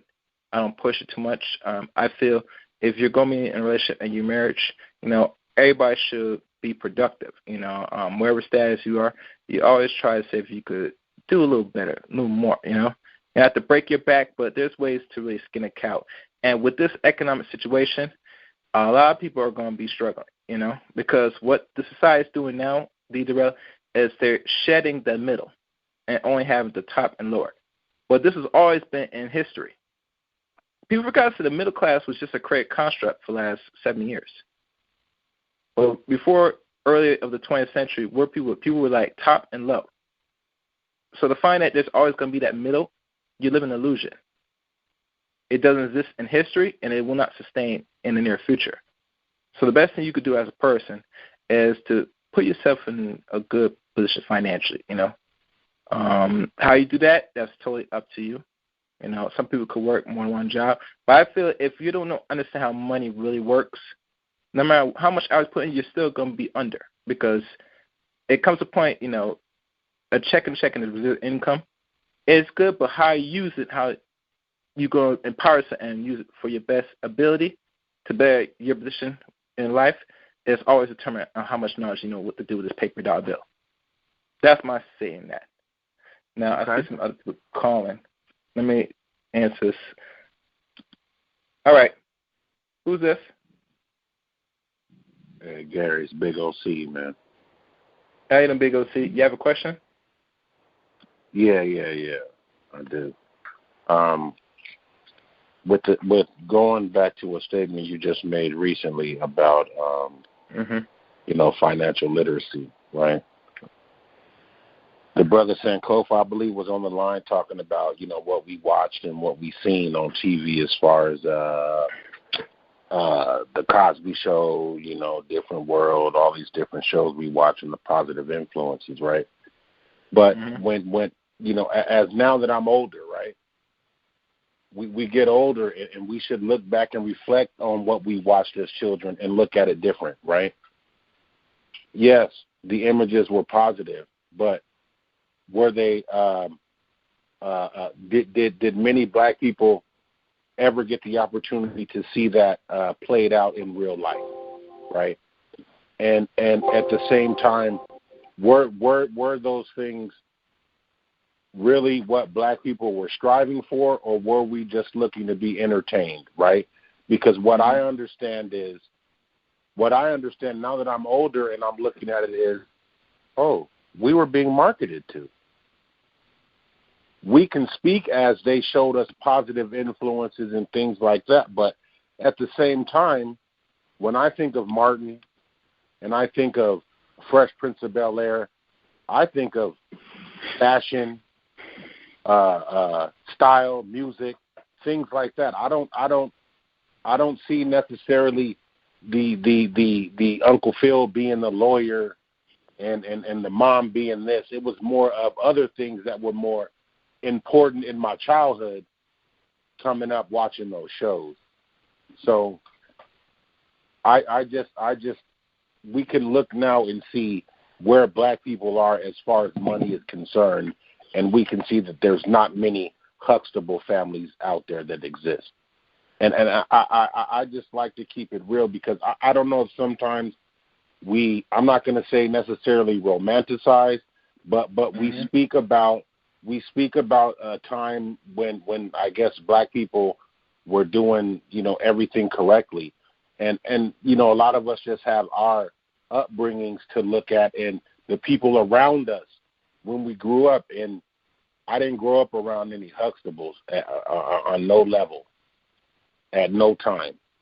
So I just sometimes want to make sure we're not looking at movies and scripts and things that are written and believing that they're trying to speak to us in a way that they're trying to be positive and uplifting, because I believe there's other things behind that, because those weren't all black writers. You know what I'm saying? Mm-hmm. Those weren't black advertisers. Those weren't black studios. There weren't black CEOs that were producing, a lot of these shows, all the time. They're white Jewish people.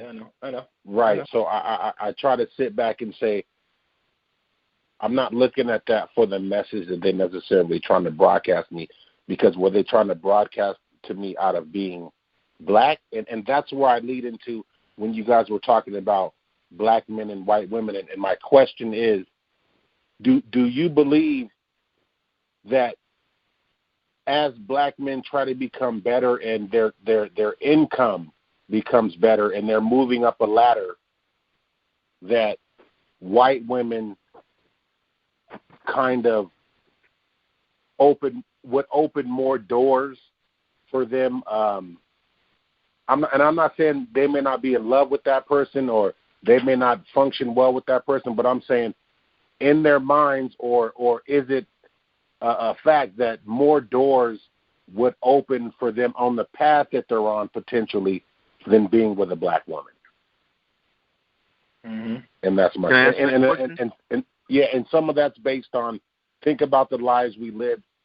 Some of those boys you said growing up with those single moms, they watched a lot of Young and the Restless, One Life to Live, All My Children, and really all you seen on there was white women, right? Mm-hmm. So as a kid, you can see, depending on the demographics you live in, why some men would look at that white woman and kind of understand. At the same time, along with, if the Cosby Show influences us, then Who's the Boss and motherfucking that broad on there influences too. All those white shows that we also, Saved by the Bell, those also influences too. Niggas were looking at Kelly. Niggas were watching 90210, looking at Donna. You feel me? So I'm just asking, and you can answer the question. And thanks for bringing me on, Gary. All right, thank you. So, you can answer that, D Durell. Okay, so what he's talking about is the powerful social programming of media. There's a brother book that I read. The brother name is Malife Ashanti. I used to read his books in the late 90s. He's a is he from New Jersey? Marshall? Mafutu Ashanti? I forgot. What's the book called? I probably can remember who you're talking about. It's called the Influences of Racist Psychotechnology or something like that. Psychotechnology. Oh, I know you're talking about K.F. Ashanti, an elder from North Carolina. Yes. K.F. Yeah, I had him as a guest almost 3 years ago. Yeah, so Ashanti, and I read this book years ago, and so what this book talks about is how we can be socially conditioned through entertainment, music, movies, and so forth. And what he's talking about is like, yeah, we did have those positive influences of the Cosby Show, A Different World, Fresh Prince of Bel-Air, and things of that sort, and they had some, and other different positive. What's that guy named Rock? Show and so on. But also there were a lot of white shows that shaped our perspective on what beauty is supposed to look like from our women, how men is supposed to function. And so these shows condition black men to value the beauty of other women. And that's why in the black community we have colorism and things in which our women attempt to mimic because at the same time, black girls are also influenced by that also, and they begin to mimic what they consider the standard of beauty of the majority culture.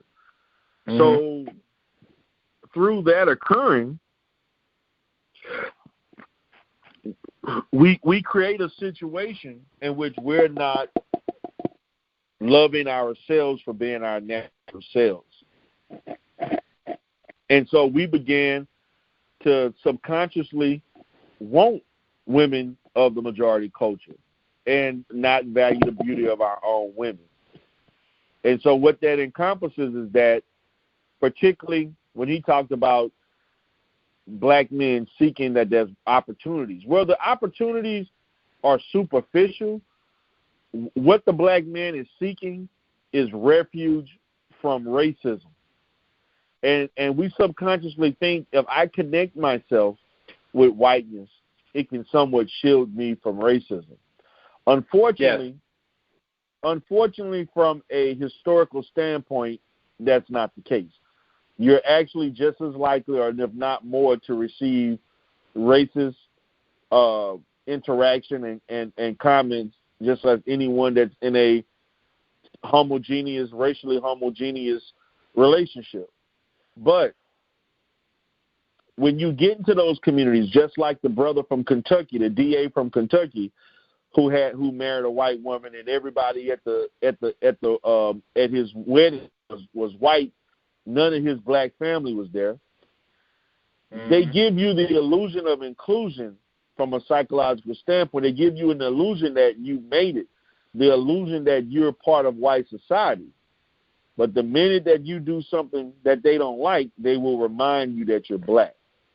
And for some reason, as African people, we haven't learned from the historical outcomes of that type of behavior. We tend to think that, we can be that Negro exception that it's going to be different.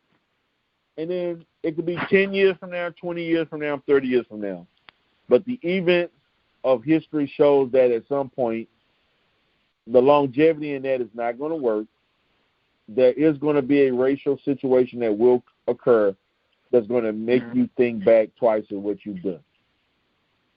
And so, it goes to psych, and that's notice. That's why it's called programming, because it's there to try to program you to think a certain way. All art imitates reality, and then reality imitates art. Indeed. And another thing with programming, and I'm not sure if you could answer this, but a lot of women, because they use channels just like the men, they keep harping on what the decision the black man makes. Like he is, from their understanding, that he is operating outside of natural law and natural nature, that other species are supposed to interact with the same in their own clique. But this is my thing. In regards to us as people, it's not the case in that matter, because you've been bred and programmed to think opposite to your natural state of mind. So regardless how nature dictates, the mind could be influenced and controlled to go outside of what is natural to natural law of nature. That's been proven by these people. They've been experimenting with us for centuries, and they found something that is constant work to keep us controlled mentally. So when I hear women make this statement that, why black men chose other women besides them, because you look at yourself as a counterpart that you're a program as well. And one way to destroy the program is going to take either one or both to really shut off the program altogether and reprogram the ones that's coming up under you. Because you keep sending your children to school, keep putting them in front of television, either tablet or phone, and let them keep getting psychologically abused or what we call molested through their programming, what outcome you expect from your black boys once they become adults? And now what you're seeing that with the black women now, the media is working twice hard to get you programmed to accepting their men.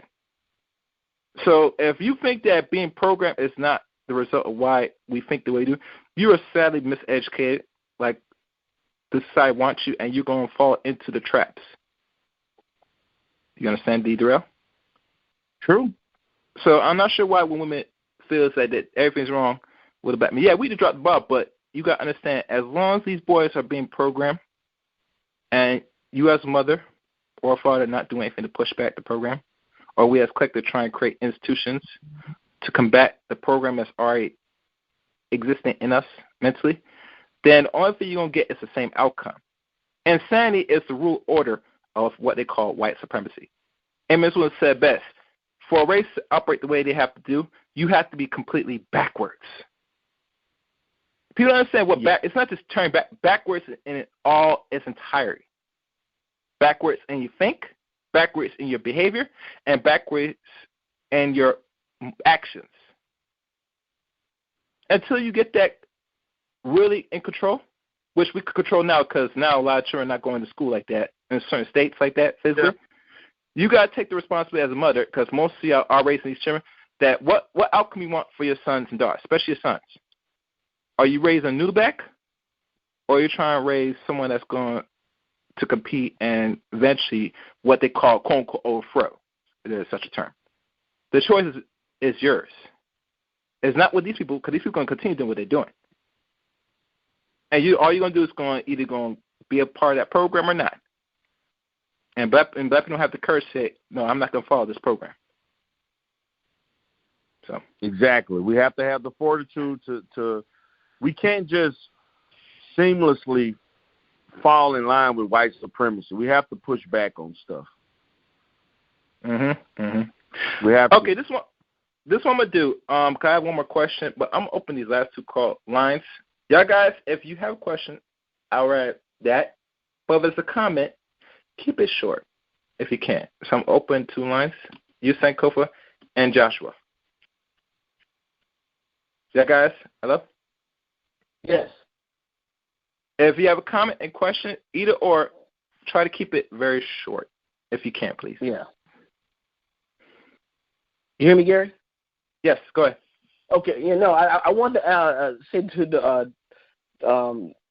the counsel on the phone, I want to say the part, he made a statement about, he said that black women were the most loyal. I mean, now this is, I'm going to bring a little bit of my personal opinion. I'm making this quick.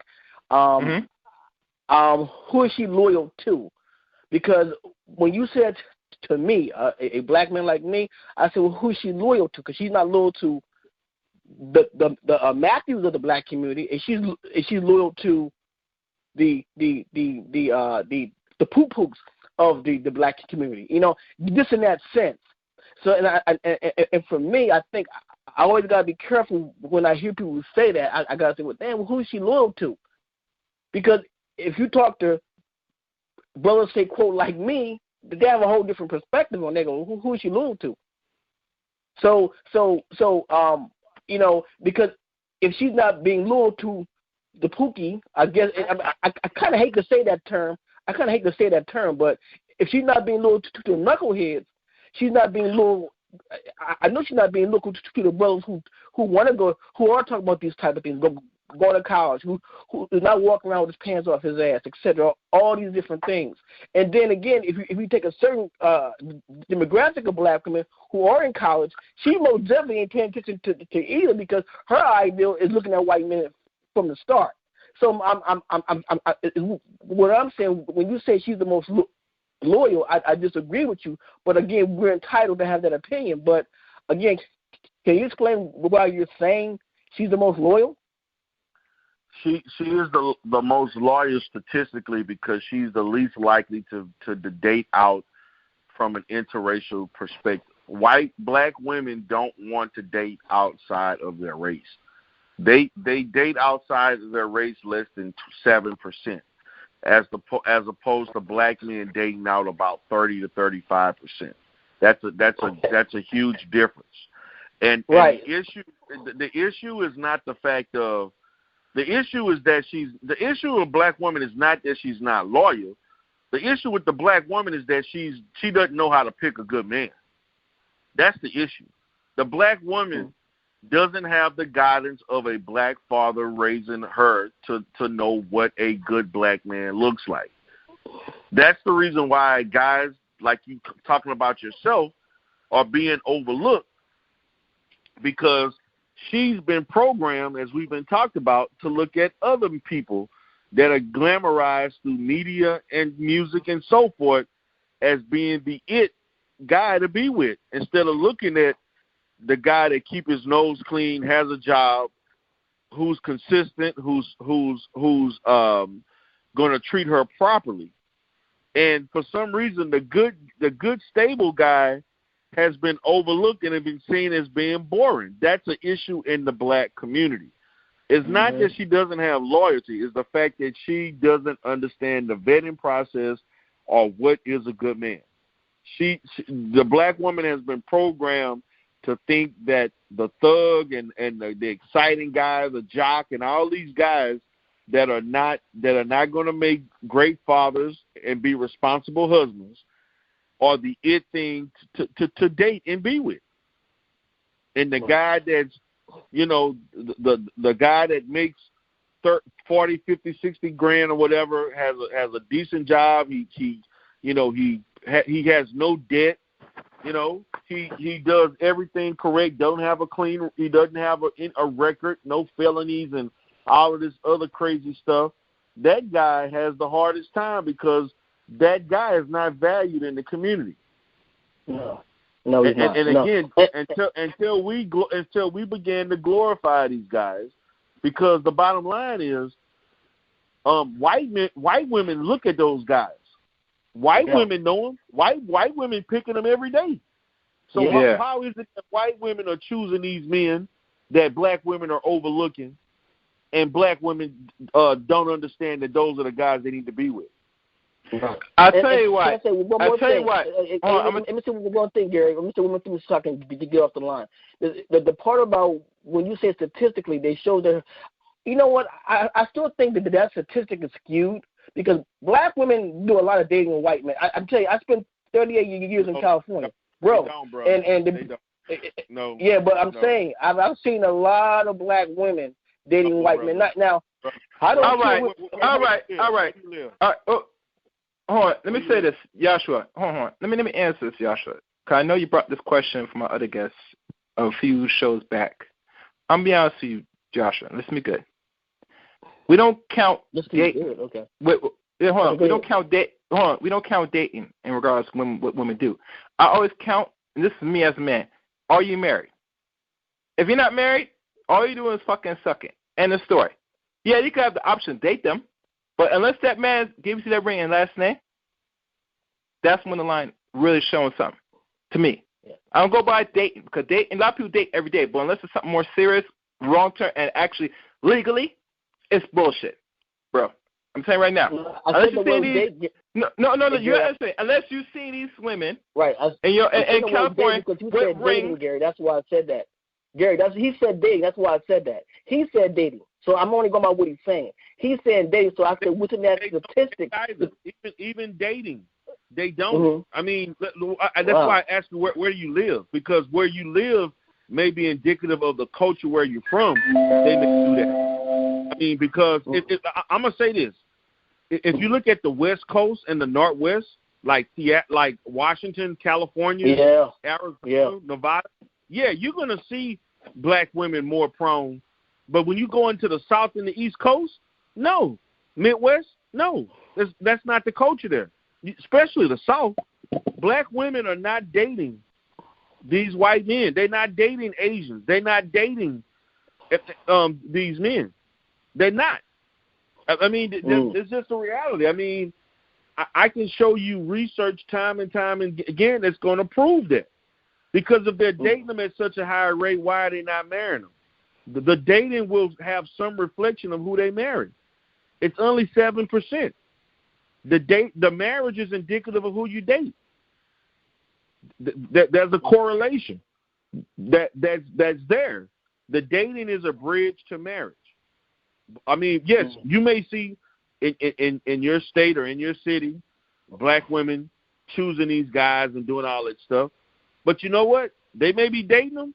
They're not getting married, and that's only within that state. But if you go to the South, particularly the South, you go to the Midwest, East Coast, you're not going to see that. You're just not. I mean, it's just not. They're not choosing these men. They're not. I mean, I know that may be difficult to grasp, but from as a whole, from a nationalistic standpoint, they're not dating out like that. They really not. They have the lowest. This has been for the last 50, 60 years since we've been out of desegregation, been integrated. Black women have consistently, besides black men and white women are the lowest group. Black women and white men are the least likely groups to marry and date outside their race. What? The highest is actually Asian. Asian women, because Asian women love white men. Asian women, white women, Latino women. Black women are last. That's what the statistics say. All right, Yashua. I got to next line, Yashua. Is that good? Yeah, I'm done. Go ahead. Okay. Appreciate it. Yeah. All right, St. Kofi, you're my last call. What you got, bro? And try to keep it short if possible. I'll keep it short. I'm gonna make a quick comment, Gary, to the brother. In the South, they are actually, black women are dating more white men in the South, especially here in Texas. When you go down to Austin and San Antonio, you go down to 6th Street, that's all you see a self-hating black woman. I'm in Texas too, brother. Yes, you're right. In Austin and San Antonio. You know why? San Antonio's majority Hispanic. Austin is very, very diverse. But I bet you don't see that in Houston. I bet you don't see that in Dallas. And Houston, Dallas is far more. Houston alone has more people than both of those two cities combined. True, but like when you in the sub areas like Irving, Grand Prairie, you don't really see it in Fort Worth or Dallas, but you do. It's starting to climb. Even in East Texas, you're starting to see that a little bit, like in Tyler or Beaumont, and you're starting to see it like kind of rise a little. I'm like, cause I remember we was in Nacogdoches, and I'm like, what the fuck, where they come from? But see, a lot of those interracial interracial couples you see, they're inserts though. So that's what we got to understand. They're inserts. So you're right about the South. The people originally from the South are not dating outside the relationship, but you got inserts from like California, the West Coast, and some like the Northeast, like Washington and all that. They're inserting this shit. So it's making it look like the South is doing it more, but it's actually the insert. So I kind of agree. I do agree with what your perspective. So we just need to let them know, like if like somebody do visit like the Austin, San Antonio area, Dallas, Fort Worth, when you see that, those are inserts really. Those are people that are implanted here. And one other thing, you got to understand, Sankofa, you dealt with a woman that is not actually an ADOS, black woman. You're dealing with someone that's a foreign. Foreign women are going to mess around with non-black men. It is evident. But a lot of them say they hate white men. A lot of them, I've been told that, you know what I'm saying, they hate white men, you know. Who? You mean foreign blacks from Africa? You know, from what I dealt with, yeah. They're lying to you. I mean, African women, depending on what their background is, I mean, a lot of them, I'm going to be honest with you, there are a lot of Nigerian women that love dating white men. Exactly. To me, it depends on the family and the culture, man. But what I can say from what I've seen from African women, a lot of African women make good wives, and so on, and they have their culture. If their culture's intact, you know, it all depends. To me, you can tell a good African woman by the family and her dad. You know what I'm saying? Especially if she, to me, the best African women to date are not the ones that have actually been raised here as a child. The best ones that actually came here in college or high school, where they had their African culture ingrained in them from the continent for most of their life, and it just so happened that they're transitioning to the United States. Because in Houston, we have a lot of Nigerians and Ghanaians and so on. You know, that live here, and what I found is that many of them that say they grew up here in their, like, let's say 15 on up, as a mid-teenager on up to about to be in adulthood, their culture is greatly ingrained in them. See, when you get one that's a female grew up here with 5, 6, 7, 8 years old, they're going to be Americanized by the time they 18 years old. 18 years old, yeah, because they're still fresh mentally. Yeah, that's why it's better they come out when they're teenagers, because they still have all the training necessary from their culture. And it goes back to, again, and I know I dealt with some people that's foreign here, where I'm at. Y'all just made me think about them. I'm sorry. because think about this. Think about this. It's a different experience once they come here at teenagers or close to teenagers than when they come here as kids, because now you're going to be ingrained in the Eurocentric American de-educational system. And remember, the education system is the rule of order of programming. Besides television or anything else, is what they teach you is going to stay in your head forever. Like the old Russian, I think his name Vladimir, said, give me a child at 6, and then I'll have them forever. The younger, the better. Is that good, Sankofa? Is that all the question asked? Y'all just made me think about something, but yeah. All right. Thank you, Sankofa. Thank you, Sankofa. Thank you. All right, I see Greg here. Let me see what Greg wants. Greg, I'm open your line. What you want, Greg? What's going on? I'm trying. You know, forget it. I don't even like your attitude. I'll just listen now. No. Ask your question because, you know, it's a little late in the show. But if you have some important, please, I want to hear it. Go ahead. No, you don't. You just say, what do I want? And I'm late. You're going to cut me off in 20 seconds. No, there's no cutting off. Greg, just get to the point, please. Please. Don't start that. All right. Well, you talk about the Africans, right? How they assimilate in the culture? Well, have you listened to the early part of the show? This is dealing with marriage in its entirety. Yeah, I was. I thought that one brother was off the mark a little bit. Okay. About women, man, they all get a little bit sketchy, you know, when the money gets funny. Because, women, they like their comfort and security. And when you lose your job and your money's not right, they all freak out a bit, some more than others. But that's just natural. That's how women are. That's how they're wired.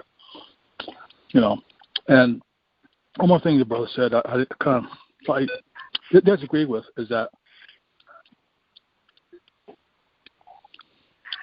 sharing your problems with women in the marriages is not a very good idea, because women, how they're wired, they look at men through strength and weakness. That's how they view us. Weakness, strength. That's it. So that's just how they are. It's just how women are. We don't try to understand them. I'm just telling you how they are from my what I know about them. So when you're talking to a woman about your problems, or even talking about racism, discrimination, white supremacy, I would advise brothers to not even discuss that kind of shit with your wife, because it shows you in a weak position as a comparison to white men. So I don't even discuss that kind of shit with my wife, because I know that's how she's going to view it. It's kind of how women are. That kind of stuff you discuss with your boys, your partners, but don't ever talk about racism, discrimination, that kind of shit with your wife, ever. I just said you have to hold your nuts on that one and just not go there with her, because it's going to show you in a weak position compared to other men. It's kind of how they are. And I just thought the brother was giving him just a little bit of advice, which wasn't very good. As far as the marriage, as far as the wife kind of freaking out, you know what?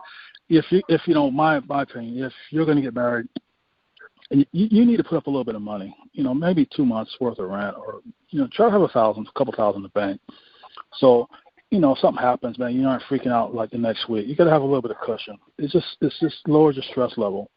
Having even $500, even a couple thousand in the bank,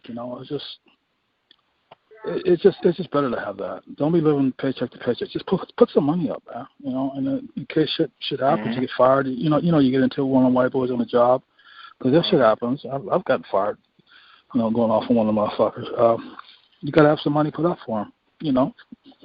That's all I wanted to say. But another thing, brother. Nobody knew that this was going to happen as far as like the COVID-19 thing. But second cover. I don't want to go back and forth because the time is short. That'll be leaving for the after hour. D Durell, you want to answer that to what Greg said? I mean, I think for the most part, I hear what the brother's saying. He made good points. I mean, really, I don't have any more feedback. It won't be any more different. It won't be anything that I didn't say already. So, yeah. All right, cool. But I do agree with. One more thing, man. I'll be brief. The brother was talking about sisters switching up. Sisters do switch up. I see it all the time at the grocery store. I'll be behind some white boy. She's all, how you doing? Chatting it up. I get there. I get stone cold silence from the motherfucking sisters, man. I mean, it's the statistics don't show. Yeah. And I don't give a fuck what you say about that. Sisters switch up on white boys. I see it all the time. They switch up. But the problem is they can't do it forever. What? What's that? They're anecdotal situations. As a whole, that's not the case. What do you mean not the whole? I'm telling you, it's just my opinion. Anecdotal meaning is just it's only significant to a specific situation. It doesn't make up the majority of the situations. When you look at black women as totality, I would disagree, because majority is 51%. And I'm saying more than half. Hold on, let me answer the question, okay? Let's take this to the after hour. Look, I got a question about it. Hold on, man. Hold on. Go ahead. My opinions are just my fucking opinions. That's it. There's nobody else's. All right? If you disagree, well, fuck it. But they're my opinions, and I've seen it. I'm in my 50s now. I mean, you're giving your opinion, but I'm going by research. It's not my opinion. Okay. I don't know what percentage of black folks are overweight, but when I go to the mall, the majority of black people are overweight. I don't need to go to a study to see that. I can see that visually. Do you understand where I'm coming from? Okay. No, I don't. No, I don't. You don't? I don't see it. No, I don't. So you're telling me that you don't think more than half? I'm putting black men in more than half of black folks. You use an analogy. I'm speaking directly about black women dating interracially. I'm going by research. We all know 80% of black women are overweight. We know that. 20% of black women, according to BMI, which to me you also have to factor in the fact of the measurement that is used, which is actually a European measuring stick of what's a healthy weight or not. So, I mean, you have to also take that into account if you want to look at BMI as being a measuring tool in regards to who's obese and who's not.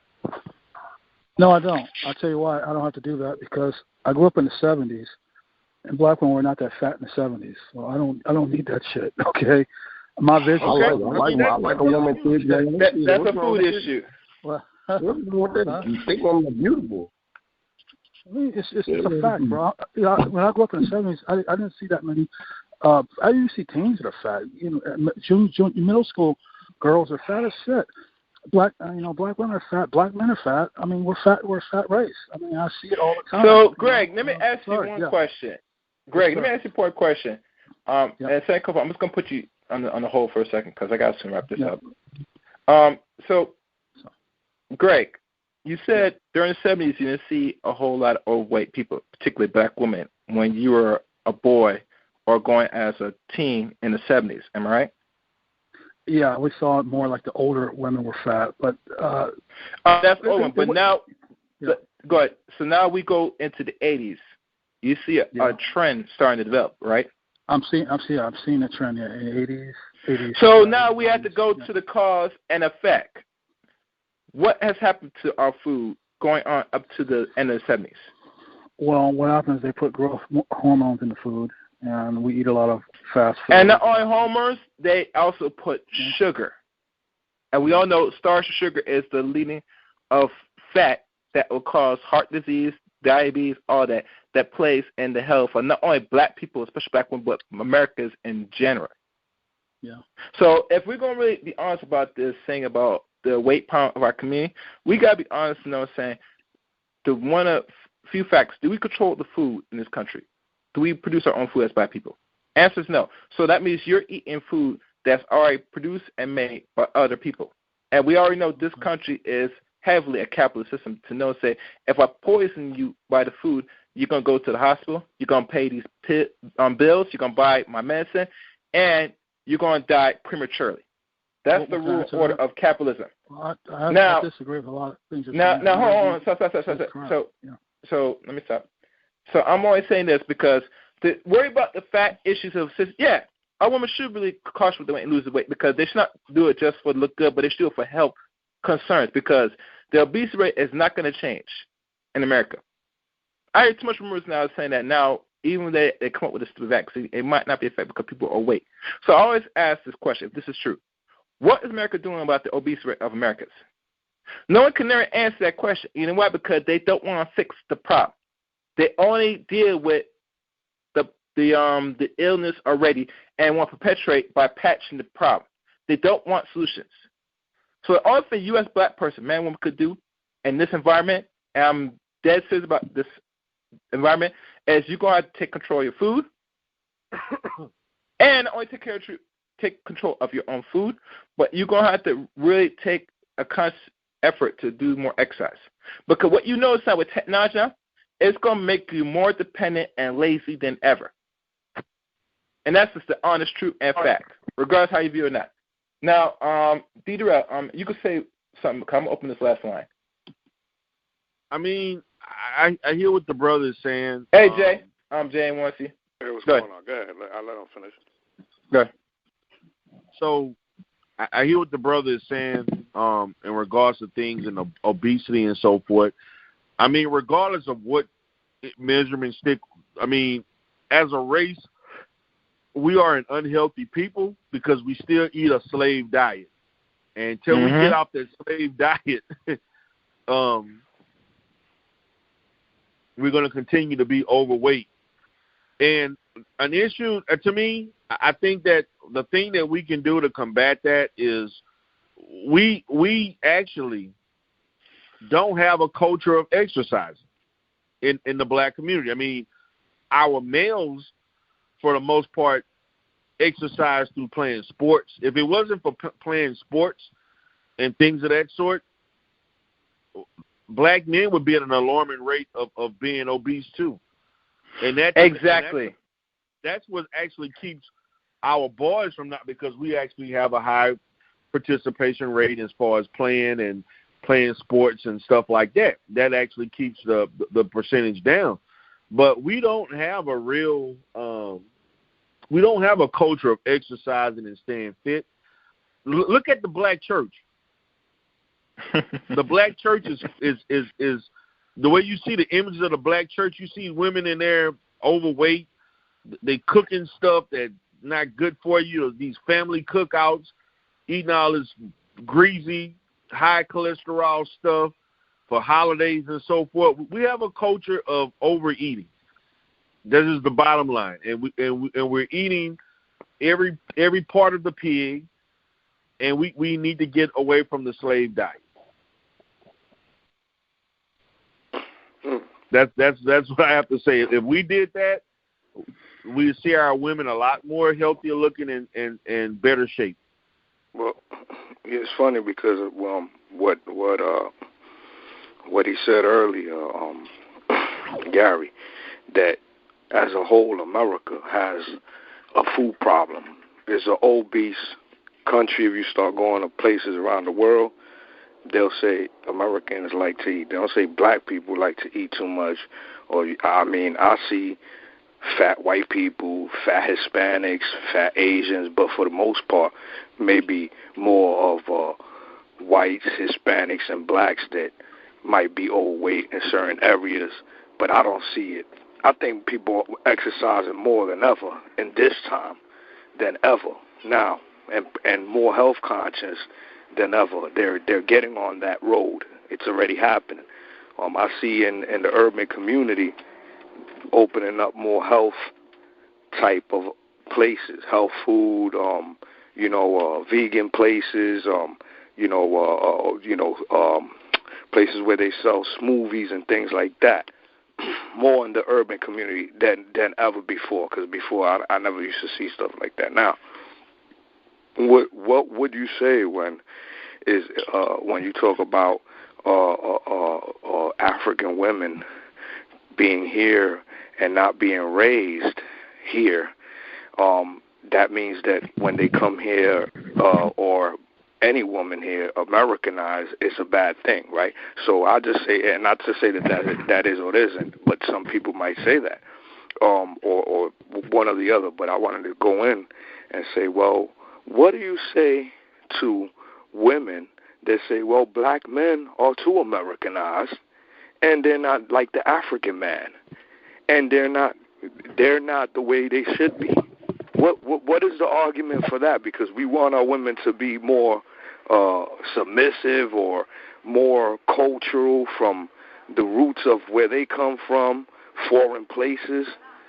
We don't want them to be Americanized too much, right? Because of the culture here in America, which might be good or bad in whatever way you want to look at it. But what do you say to those women that say, well, you know what, black man, you have been Americanized? Whatever other nationality that's here, that they're looking at the traditional way of what they used to do and how they do it, and they say, well, you know what, you too Americanized. You need to shape up. What do you think about that? Okay. The black culture itself has been brought into Western civilization. I mean, so I think the blame goes both ways. I mean, we have adopted things in Western culture that have been a hindrance to us as a people. And until we learn to self-identify and stop copying what other people are doing, then we will see a change and shift in how we function as a people. And a lot of that Americanization stems from self-hatred because of our historical position in this country. So the blame can go both ways, but we both, whether you're black male or black female, we all have to work on that. It's not one more than the other.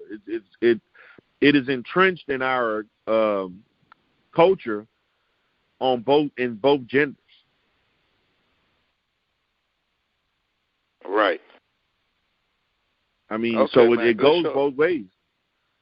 All right. Good show, Gary. It's deep stuff. Thank you, Jay. Now, my final question, D Durell, to wrap all this up. This is a very good show. In regards to the marriage aspect amongst us, or let's say better, what can black couples do now, whether they're in a relationship or in a marriage, in regards to healing the problems that they have with one another? What black couples can do to heal in a marriage? Yeah, either a marriage or they're in a relationship. What they could do, steps they could do to better get a better outcome, so they have a better chance of, I guess, keeping the relationship going or keeping the marriage intact. What steps or solutions? The things that I think that black couples can do to have a long-term relationship or have a more productive or have longevity in a relationship is to improve communication, initial communication. And what I mean by that is that black couples bullshit too much in the beginning of the relationship, in the dating process. we waste too much time trying to do activities and worrying about sex and stuff without trying to learning the value system of the person they're trying to be with. That's why you hear a lot of black couples complain, well, when I first dated him, he wasn't like this, but then 3 months down the line, I didn't know he was like that. Well, if you was more serious about the initial vetting process, you wouldn't waste all this time. And so we focus too much on trying to make a great impression. We focus too much on, doing activities, the dating process of going out to eat, having fun, all the fun stuff. But then, which is fine, but we don't focus on dealing with the long-term values and the long-term behaviors and the long-term tangibles that will actually produce a successful relationship. And I think that's an issue because we BS too much in the first few months instead of, damn, is this person really marriage material? Is this person really somebody I really would have children with? Because there are a lot of people, they may be cool to date, but they horrible. They'll make a horrible husband or a horrible wife. But that short-term fun is great, but is this person going to be someone I can be with for the long term? And we don't do that. We too focus on fun, recreational shit, sex, which is great, that's fine, but we don't look at the consequences that come of that later on. The other thing I look at is that as a man, and this is for the men, we have to dictate early on what your intentions are for this woman. Quit wasting your time. If you know this woman ain't for you, just let her go. Move on. Don't go into this thing where you're creating situations where you're misleading this woman to think she's it and you constantly having sex with her, and then she's this bitter black woman because of you lying and misleading her.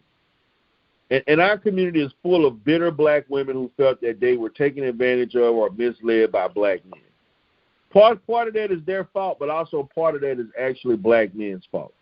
And as far as for the women's side, for women, you have to understand that black men are in a unique, precarious situation in American society. You cannot compare black men to white men. You cannot expect black men to do what white men do.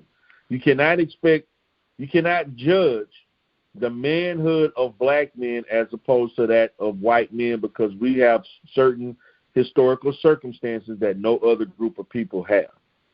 And so if we can some way bridge that together where we have that understanding, you can have more fruitful relationships, more steadfast relationships. You won't have these bitter, broken people going from one relationship to another. What you're going to have is people that have a certain respect for one another, even though it doesn't work, then they move on to somebody else. And so we don't carry all of this negative and toxic stuff from one relationship to another. And therefore, you can increase the likelihood of you finding that mate that you can have a family with and build a life with. And so, in our essence of everything that I'm stating, the way that we can get rid of some of these issues is that we need to reformulate the dating process of how we go about dating, vetting, spending time with somebody, courting them, then getting engaged, and then married. We need to reshape it, restructure it to fit our reality in America and not just have this hookup culture, have sex with you now, learn about you later type of situation.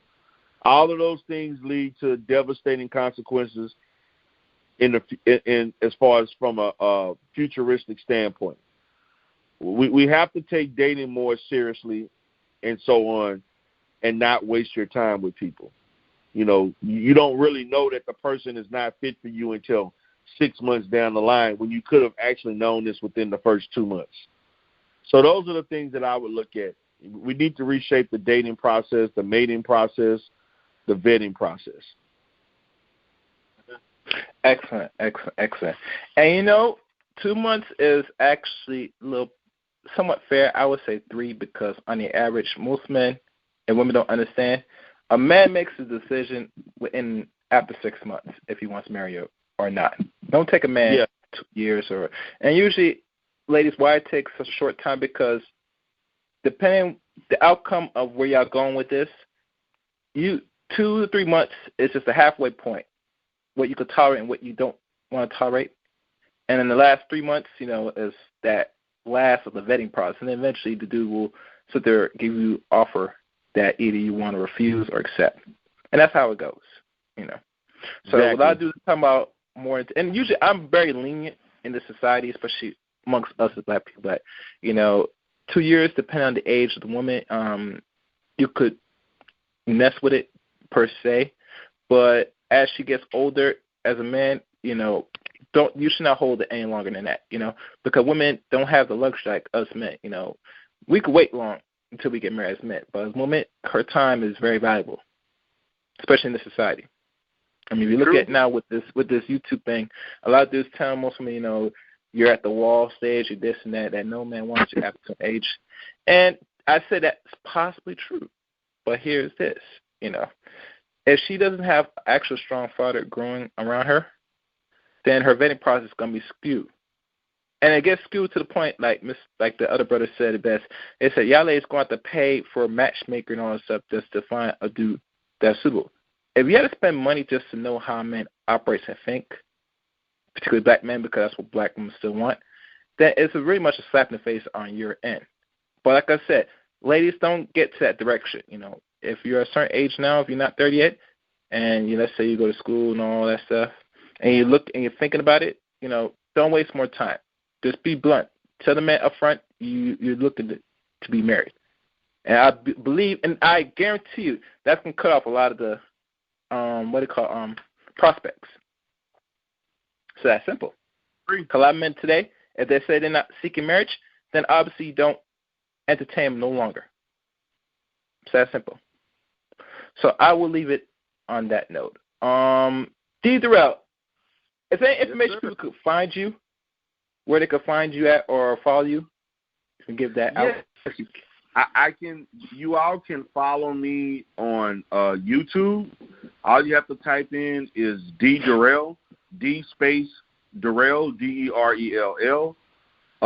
You also can find me on Twitch.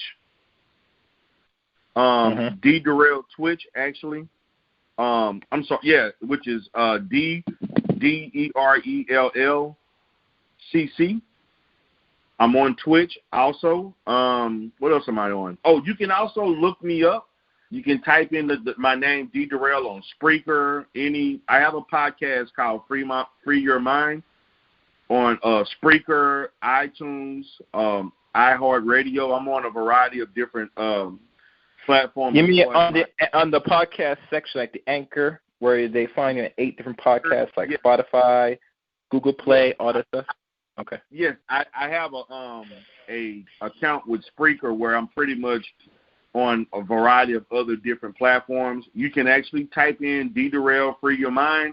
I actually just started the podcast about 2 weeks ago, and I have two podcast shows on there right now, focusing on mental health.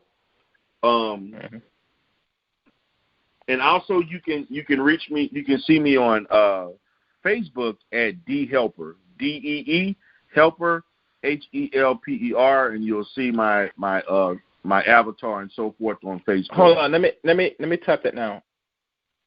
Go ahead. You say what? What's it called again? I'm gonna find you right now on Facebook. DEE and then space Helper, HELPER. Let me do it again. DEE space Helper. Yes. Helper. HELPER. All right. Let me see what happens. I think I see the symbol. Southern University AM College, Baton Rouge. Yes. Okay. All right. I'm gonna send a friend request right now. Yeah, and so check me out on there. I have some content that's posted there, but I'm mainly on YouTube. YouTube is my main social media presence that you can find me on. Well, YouTube is the place to be now, just for the video aspect of things. So, if you're not subscribed to the channel, I advise y'all should. Obviously, I think I'm subscribed. If not, I hit you on Facebook. I keep it simple. All right, D Durell. You know what? I'm probably gonna have you again probably soon. Maybe, hopefully, around this year, or not, probably going on next year, possibly. Hey, anytime, man. Anytime you like me on, man, I definitely would love to converse with you. It's been a pleasure. Mm-hmm. Yeah, because you've been very much influential here on the show. A lot of people asked some very good questions, and I think they got the answers that's needed. And that's what's all about here on T.R.S. We deal with the situations, the problems, and at the end of the day, if there's no actual solution, it's all for waste. We can mess around all we want on this channel, but we try to keep it balanced. And like me, I put in the work just to find a guest to try and bring a different outcome to our environment. So, thank you, D Durell. Appreciate it. Right. We'll see you again very soon. And, like I said, I'm going to follow you on all platforms. All right? All right. Take care. Oh, yeah, and I probably might give you a call if that's possible. Is that cool? Oh, no problem. Yeah, by all means. Okay. All right. Thank you. Take care. Good night.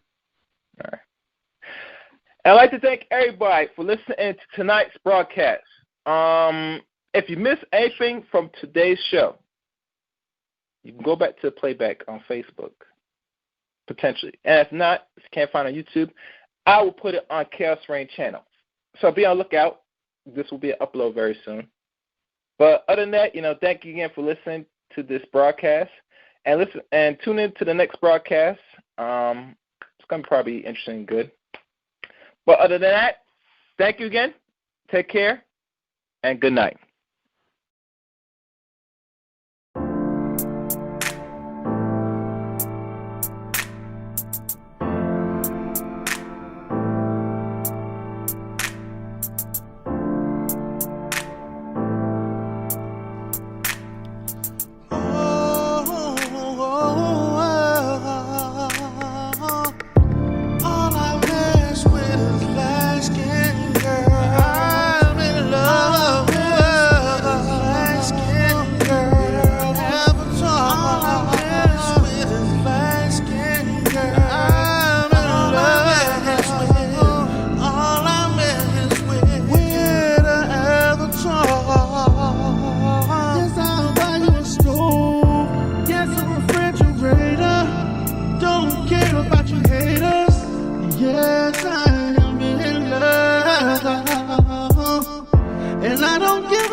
Why don't you leave me alone? I'm gonna ride for her and I'm going strong. I'm gonna go from channel to channel. I don't give a damn if you think it's a scandal. I love light skin girl. They make my world out.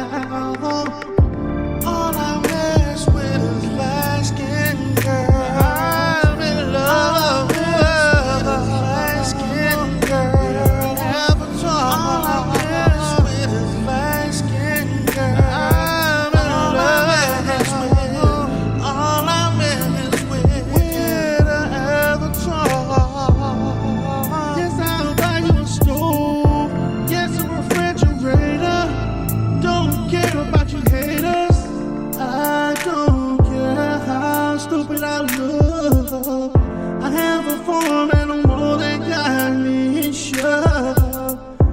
I'm gonna travel across the Atlantic. They goddamn J.I. made me panic.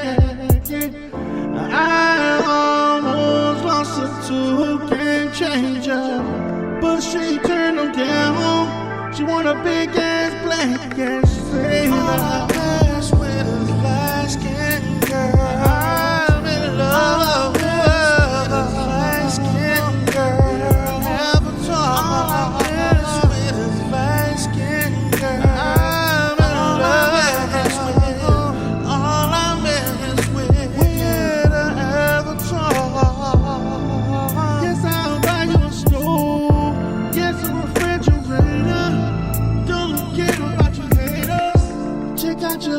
stupid. Got a nigga looking crazy. I already knew you were shady. Streaming content is lazy. When a bitch jump on a panel, it get too hot to handle. Superman come to the rescue. A nigga knows that it is true. Sipping hard, oh my god, you make a form animal, right? A motherfucking fantastic fraud. A motherfucking fantastic fraud. Motherfucking fantastic fraud. A motherfucking fantastic fraud. All I mess with is light skin girl. I'm in love with light skin girl. Avatar. All I mess with is light skin girl. I'm in love with. All I mess with an avatar.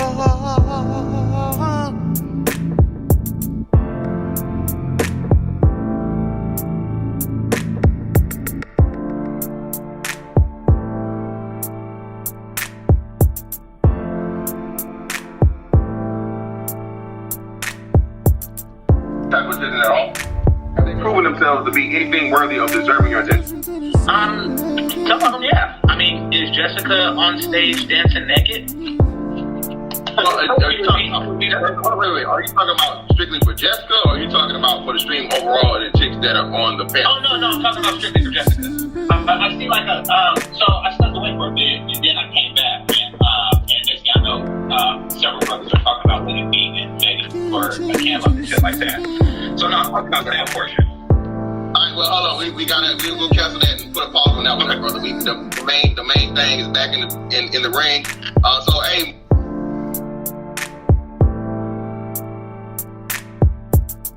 We don't even know if you're a real person. We don't even know the legitimate. Okay, so excuse us for using our brain and being critical of a situation that we have some suspicion over. Okay, so D Durell, let me ask you this, right? You're saying that they're blindly supporting me, right? No matter what I do, they're still supporting me. So what have I done that is so wrong that they should have, turned their back on me, or however you want to say it? What have I done that's so wrong? First of all, I don't care what. So how can you say they're blindly supporting me, but at the same time you can't say what I've done? Can I finish the sentence? You just go ahead. Wait a minute, you just complained of me interrupting you. Why are you doing the same to me? Go ahead. Didn't you just complain of us interrupting you?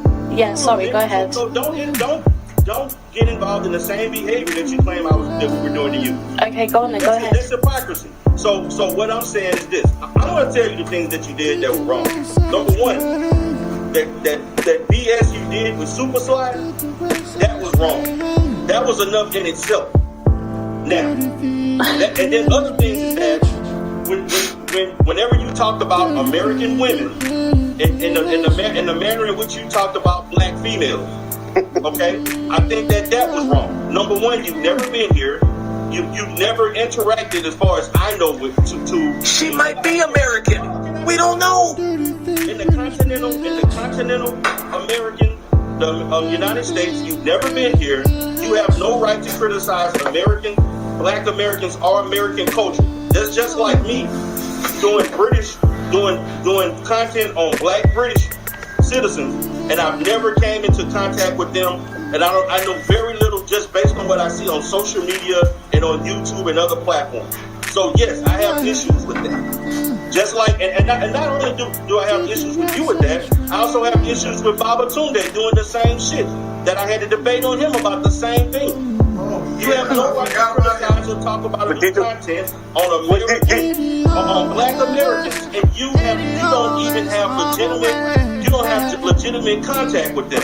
And then I got criticized for saying stuff about women of women of other countries, and then the first thing that came up, D Durell, where's your passport? Okay, well, Baba Tunde, where's your passport to the United States? Jessica X, where's your passport to the United States? Oh, I don't have one. But all of a sudden, the rules are different for D Durell and Black Americans.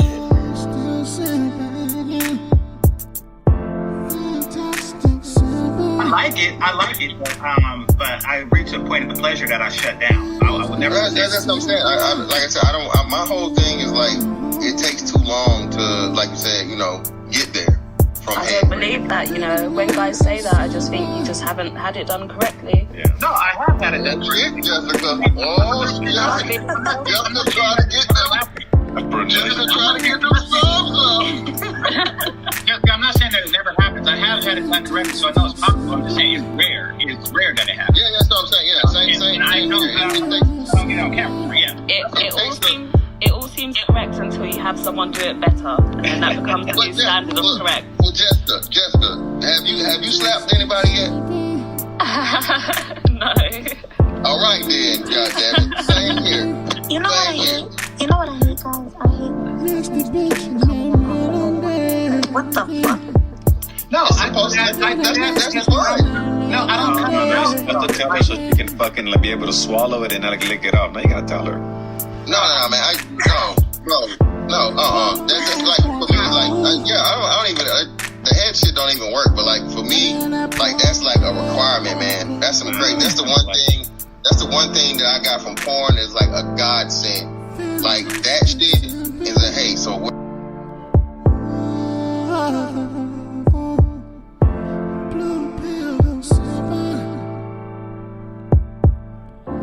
Fantastic simple.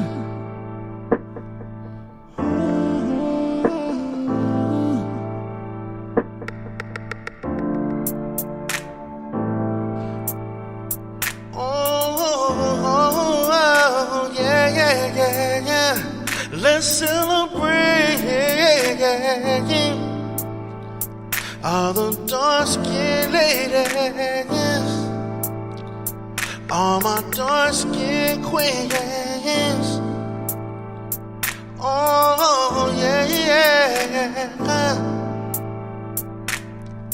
Give me something like love, wisdom. Give me something like bad baby. Give me something like Atlanta Angel. More like Kendra D. Give me something like fake baby. Give me something like Elise.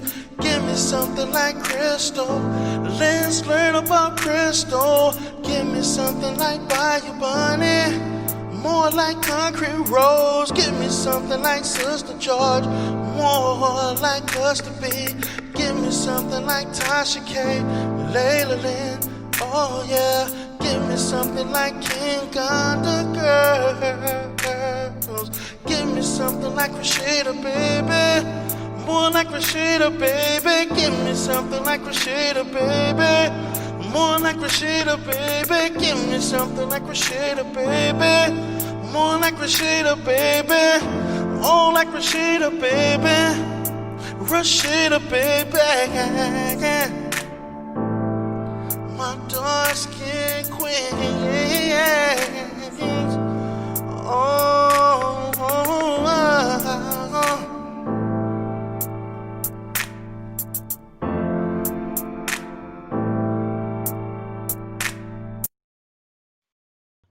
Thank you again for listening to this broadcast. Always follow D Durell on YouTube and also on his Facebook page as well.